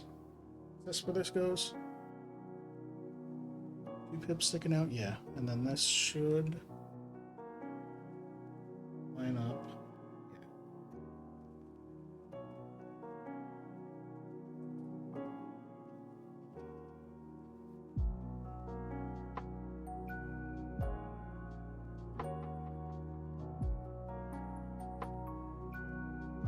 Is it not? There. It's kind of hard to snap on these last pieces. Mostly because they're on the underside of the build and I can't see what I'm doing.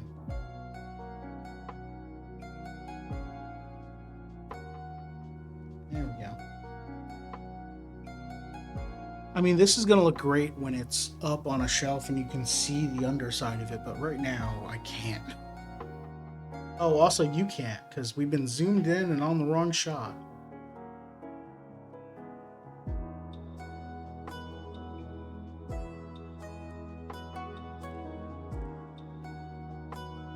Okay. So I just finished all of the bottom sections. So now I believe the last bag would be everything around it. Oh, and this actually makes sense for having Guinan in this bag. Because we're about to build 10 forward.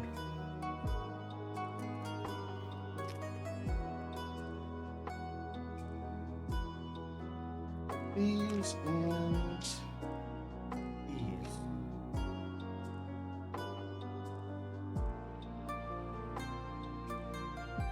There we go.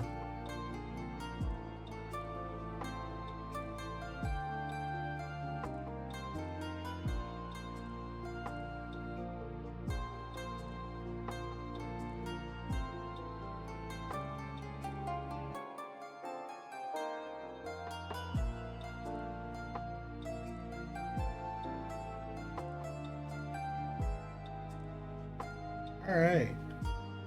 So, we're building Guinan here, as portrayed by Whoopi Goldberg. As portrayed by, as though Guinan were a real person.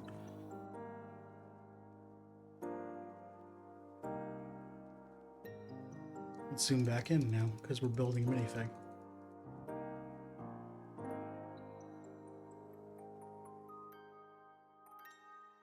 So Guinan's not a crew member on the Enterprise. Guinan is a civilian. And she's the bartender. She runs the bar called 10 Forward, which is called that because it's on deck 10 at the front of the ship. She's always wearing cool giant hats. Alright. Oh, we get to build the bottle of green. Is it this? Yes. So the text here in the book, Guinan, the ship's enigmatic bartender, is always ready to lend an ear, share nuggets of wisdom, and serve a little something green to thirsty off-duty crew members. Guinan's hat and hair element is also brand new for this set.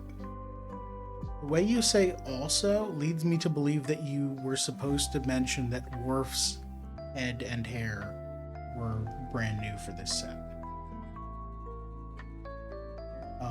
This something green is a reference to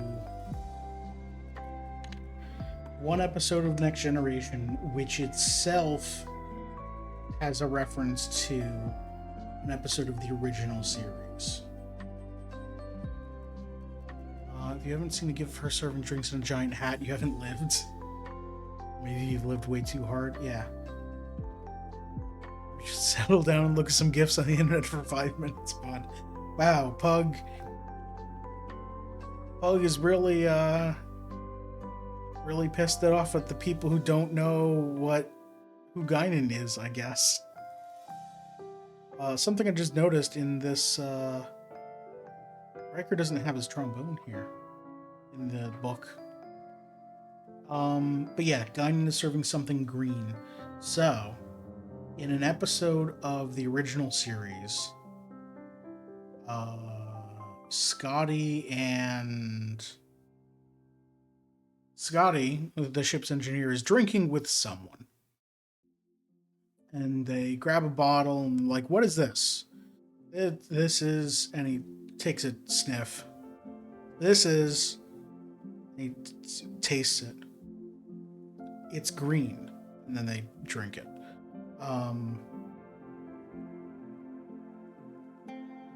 There's one episode of the original of the Next Generation that references this. Everyone loses their memory, and Data is now tending bar. No, wait.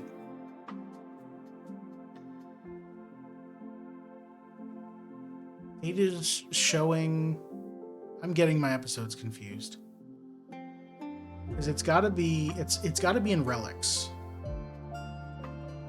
So Data is serving this drink in he does the exact same thing where he's like, he takes out the bottle and he's like, how about this? And the person sitting at the bar is like, what is it? And it is. He looks at it. It is. He smells it. It is green, and he serves it. It is Data. It's Data and Scotty. It is green. Yes. Later that episode, the drink is revealed to be all Dublin whiskey, because it was a Picard's bottle.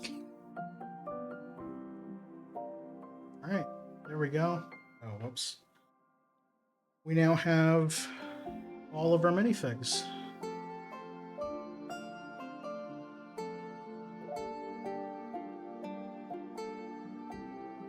So the something green bottle here is a reference to both of those episodes.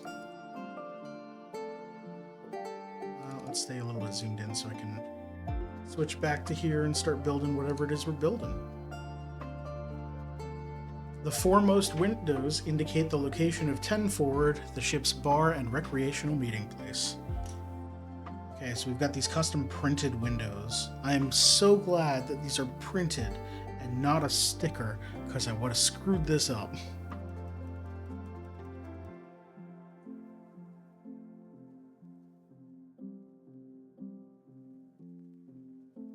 And if there's one specific sticker I don't want to screw up, it's the front of the goddamn ship. Right in the front, right in the center, the ones you're gonna see.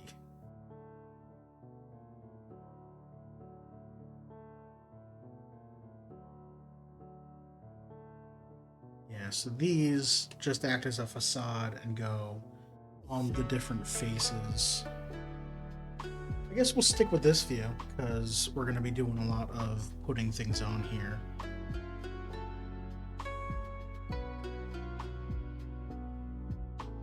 Carefully trying to line things up.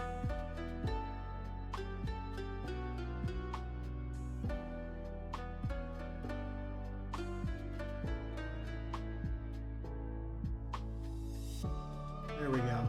Can you imagine if all of those little windows were just like a sticker that could be slightly diagonal? I couldn't do that. We're just gonna stay zoomed out here.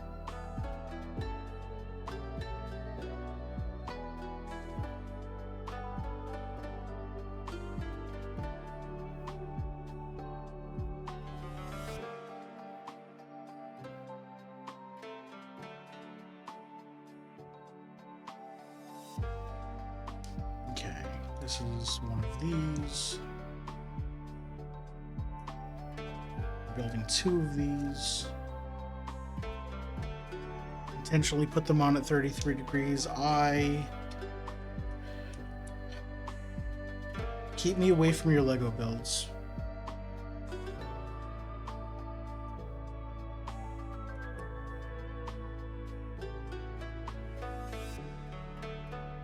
Stick them on with sellotape.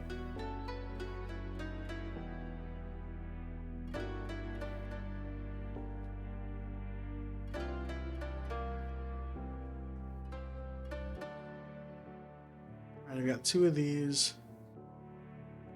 These go front port side, but they line up with that one there.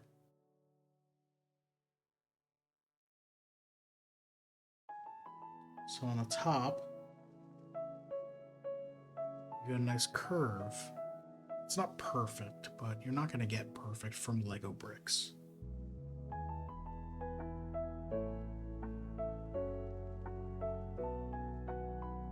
This seems wrong though, because this should be...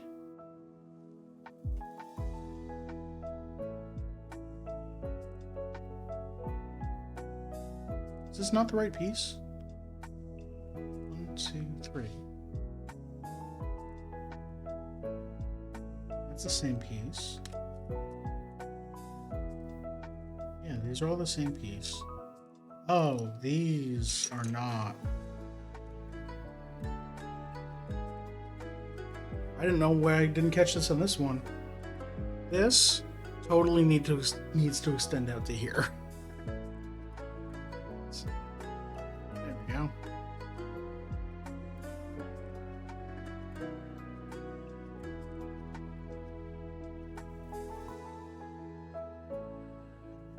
So instead of these ones,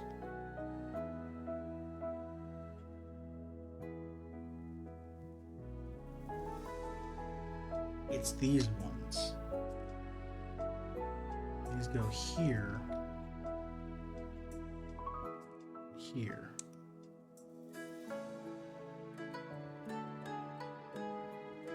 Which is not that obvious because it has a similar shape once you add those pieces on. It's just how long it is, and can't really tell in the book, but whatever.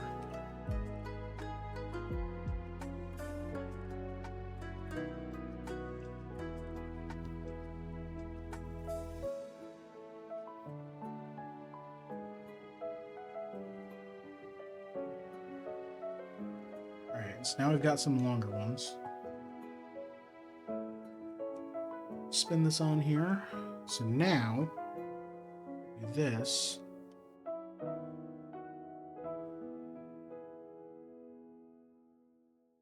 Line up all the pips.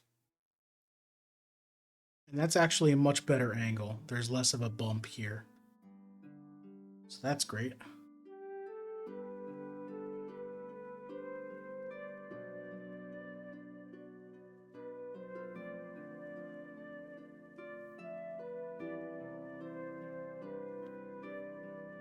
There we go.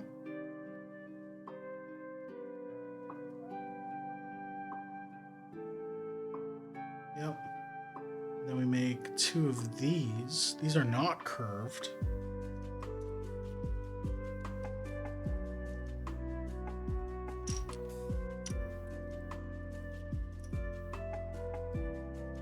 These are just angled. Spin this out of the way. So we take 4x4 and stick 4 different, 4x1 and stick 4 different 1x1s on it. For reasons. And that goes on the bottom of the ramp.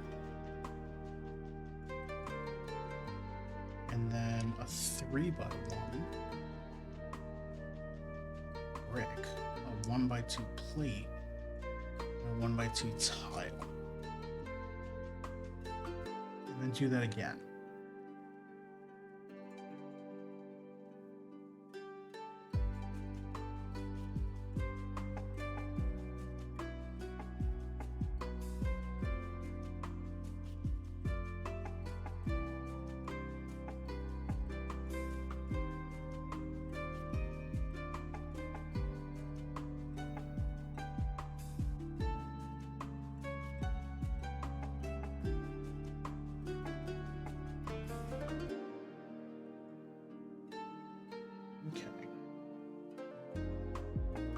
These go in the back.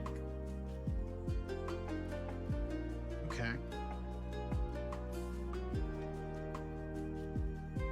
So we've got our impulse drive here.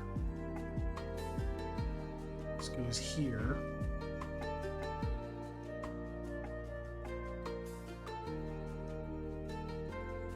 It's not stepping into all of them yet. This is what it's supposed to look like, right? Yep. I'm gonna pull this toward me. So it's gonna be off camera. I'll do this. Yeah, you're not getting an angle for this, sorry. But I need to be able to reach to the other side to be able to hold the entire saucer steady while I push this piece in.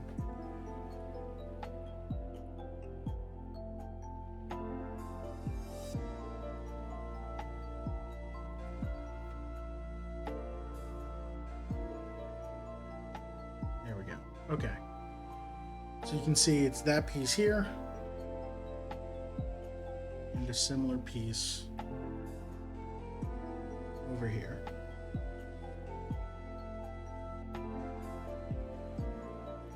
Alright, so now I guess I'm building all the curves. No, we're putting some random pieces on. This seems like a good time for this.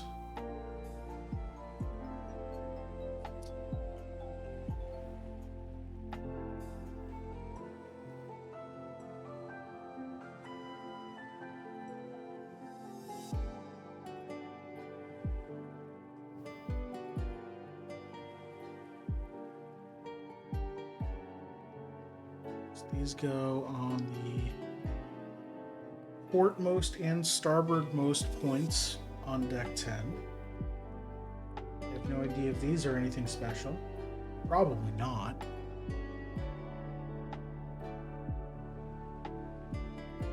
Alright, then we built 8 of these.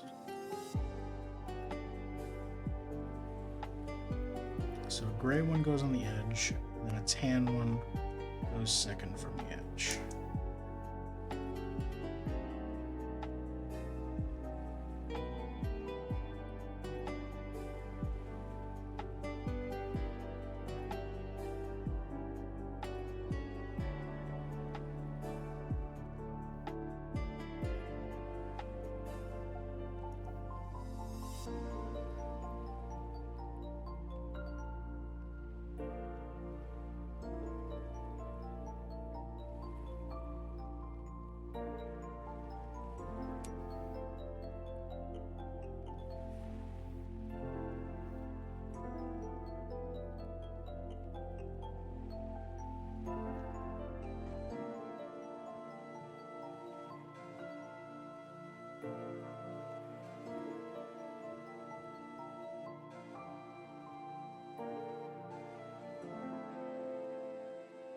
Alright, and these all go on the bottom,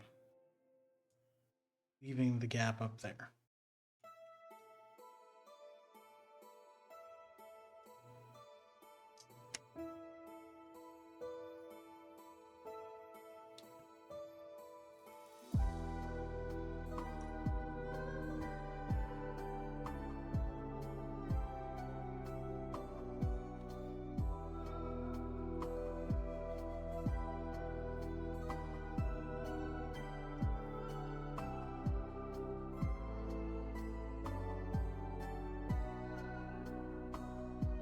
Then these go around the outside?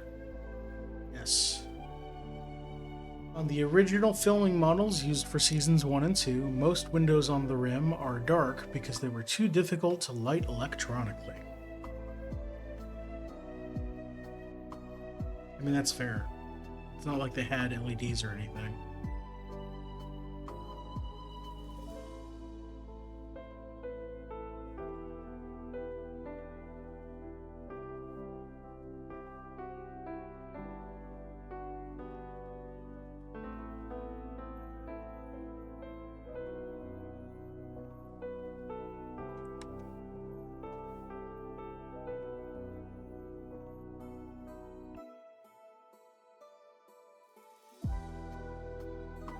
Nice smooth curve around.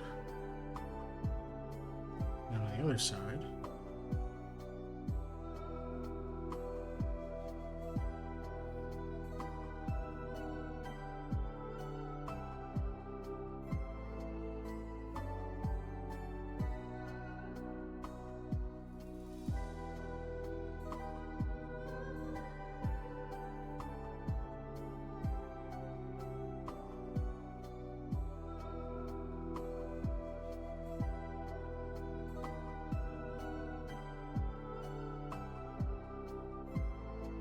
There we go.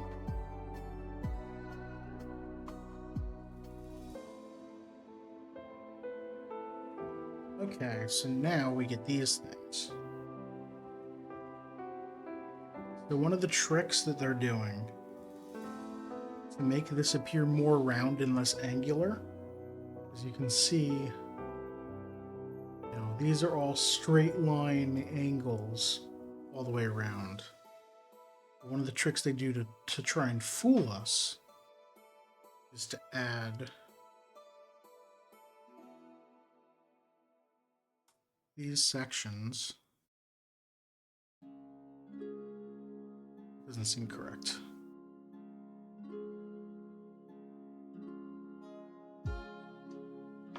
Seems like it should be there.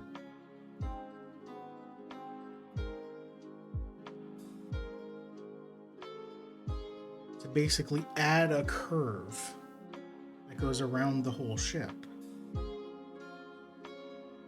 So then your brain is like, okay, yeah, that's the edge of this raised platform, and you don't worry about the straight lines that are all over the ship.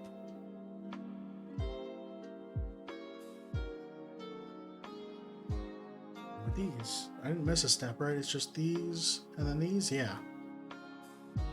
So these nice flexible rods here.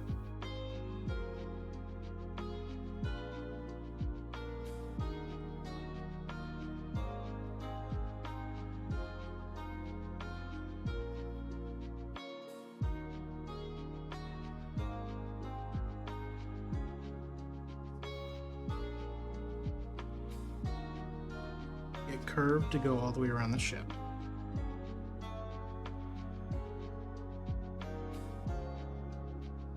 Actually hits a bump here.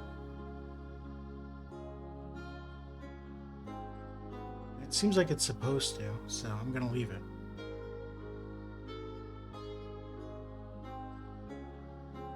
Yeah. That actually does line up perfectly. I'm gonna swing this around just so you can see. The edge of this lines up perfectly in the center, so this one goes flush against it.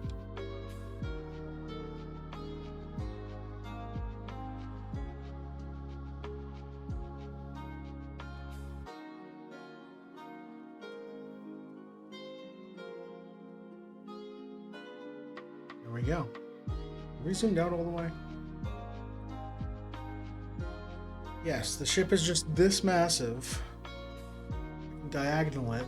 There we go. So now we've got the curve all the way around. Should we do that? You can see it. So it is bumping up here, and I guess here and here, just because of the pips under it. But I think it kind of pushes the curve to be odd thumbnail. So I had a very similar thumbnail to this for last VOD, actually. It could be. I don't know. I was gonna try and light this better, and like get some underlighting to it and take a good photo of it, and then I don't know that I can because I was gonna do it with a side camera, and then this phone is broken now, so whatever. We're not done yet. I don't think we still have pieces here. Oh, we're building a display stand. Never mind, we're done. So this goes here, and then this clicks into it.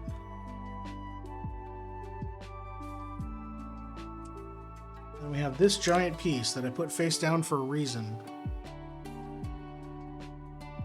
Because it's an info panel on the whole thing. USS Enterprise, Class Galaxy, Starfleet Registry NCC-1701-D. Launch date 40759.5. Construction Utopia Planitia Fleet Yards, comma Mars. I'm gonna change that to Faded Oasis Streams, comma Earth.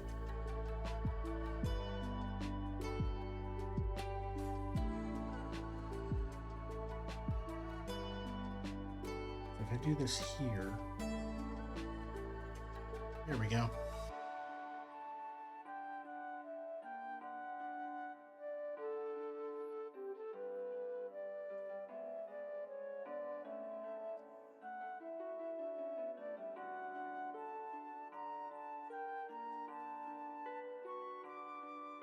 Okay, so I'll play around with it. Actually, let's flip through.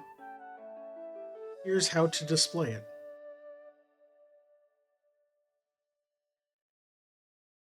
How to remove the saucer section. All the pieces. Okay.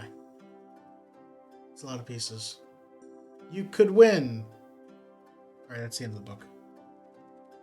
So I'm gonna get rid of the book.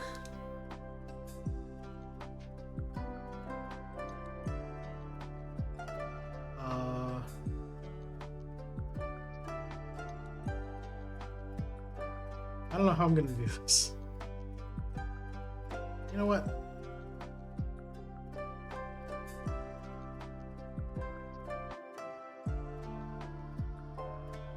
That's probably a good angle. Put this.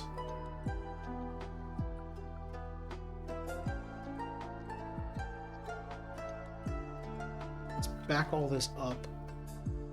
Try and get more of it in the shot.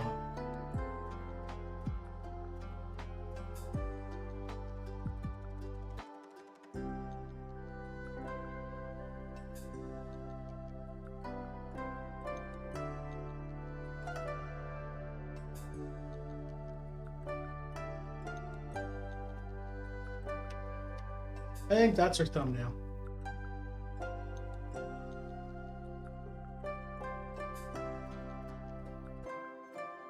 Oh, wait.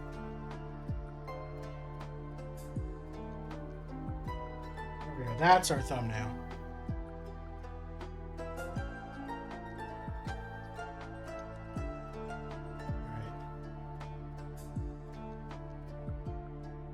Alright. Wide view? This camera is not wide. This camera is tall. So I could do, that's what allows me to do this. Oops.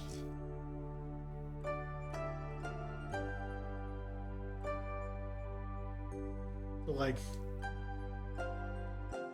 here, I can show you the full extent.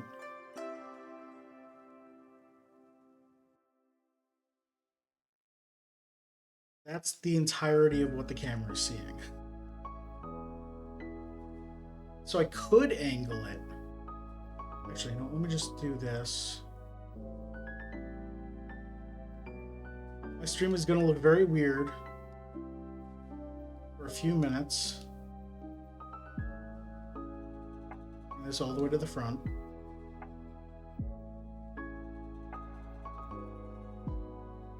I can get a better quality shot for the thumbnail.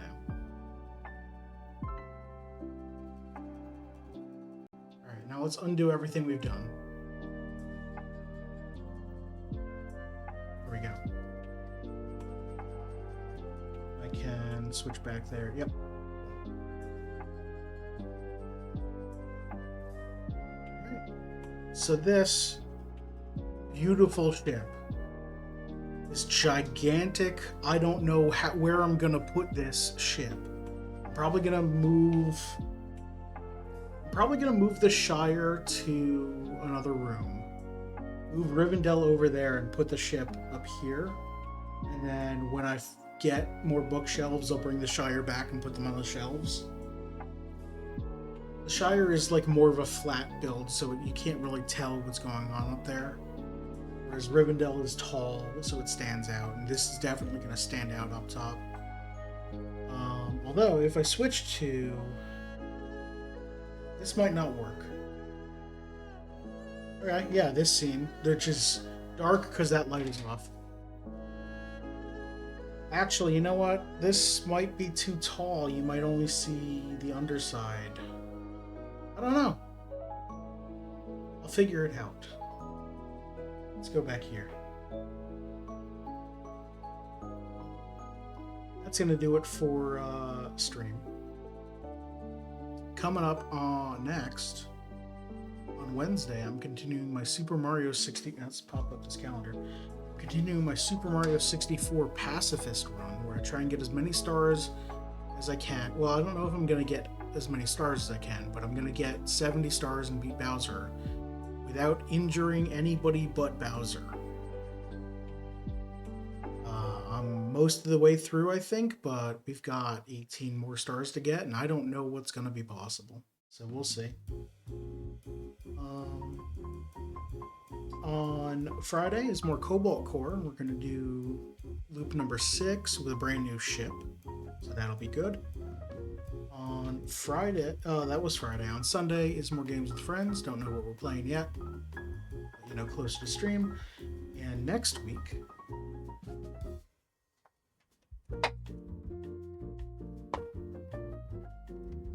I'm building a shuttlecraft. It goes with this ship. It's not. Is this zoomed down all the way? Really? Let's move this out of the way. I'm building a shuttlecraft that goes with this ship. And it has Ensign Row in it. The Lego building never ends. Oh, if you knew how many Lego kits I had next to me.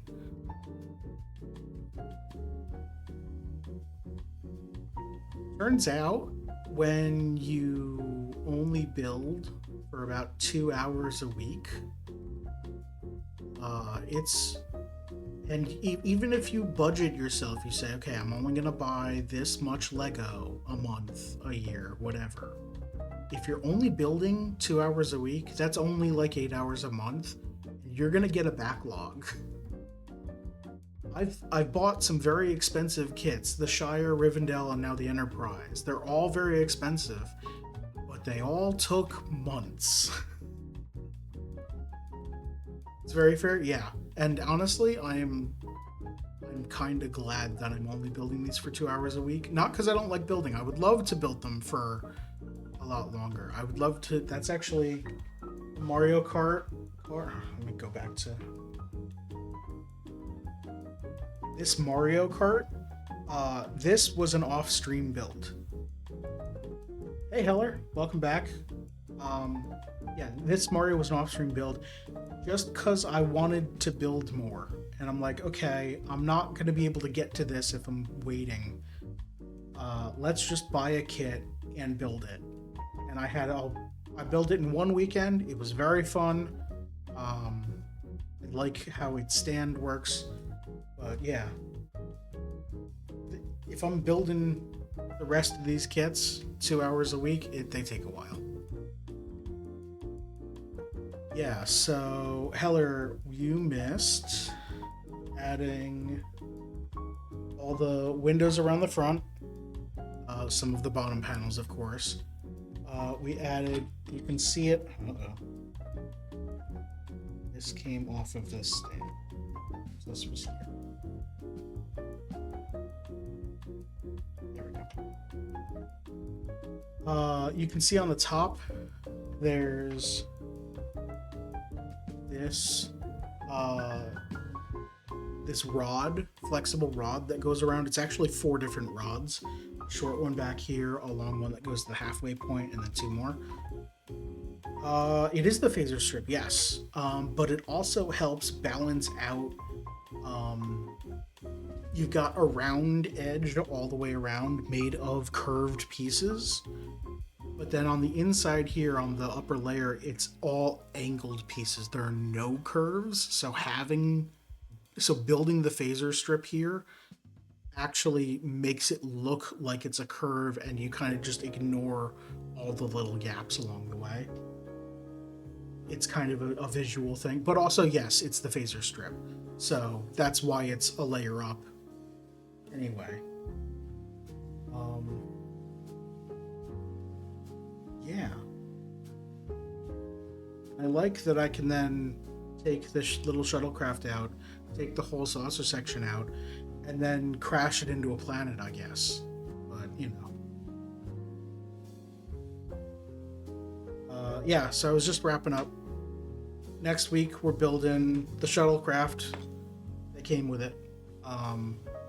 That no longer comes with it. This was a gift with purchase for the first run, for like if you bought it within the first week or so. So it's got Ensign Row in it. It's got a lot of cool flappy bits, doors that work, and it's to scale with the with the actual minifigs, so I can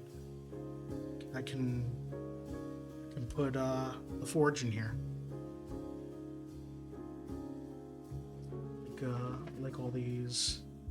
Guinan's got Guinan's got the something green drink. Yeah. Okay. When I display this, Wesley is not getting his handheld phaser or tractor beam. It's too much. Maybe he can get it powered off. Maybe I can give him that, but that's still like too bulky a thing.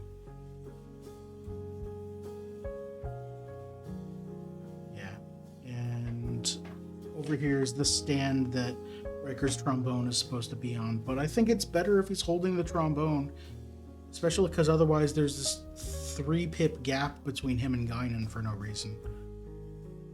I like it. So I'm just gonna have these off to the side. Anyway, that's gonna do it for stream. Oh my god, it's almost 8:30. Where did the time go? Thank you everyone for watching. Appreciate it. It's stream goes better when there are people to chat with, honestly.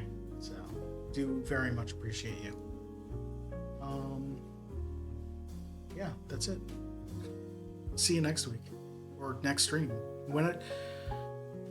I won't see you. I'm over here sitting in my chair. You'll see me the next time you watch one of my streams or videos or whatever. Bye.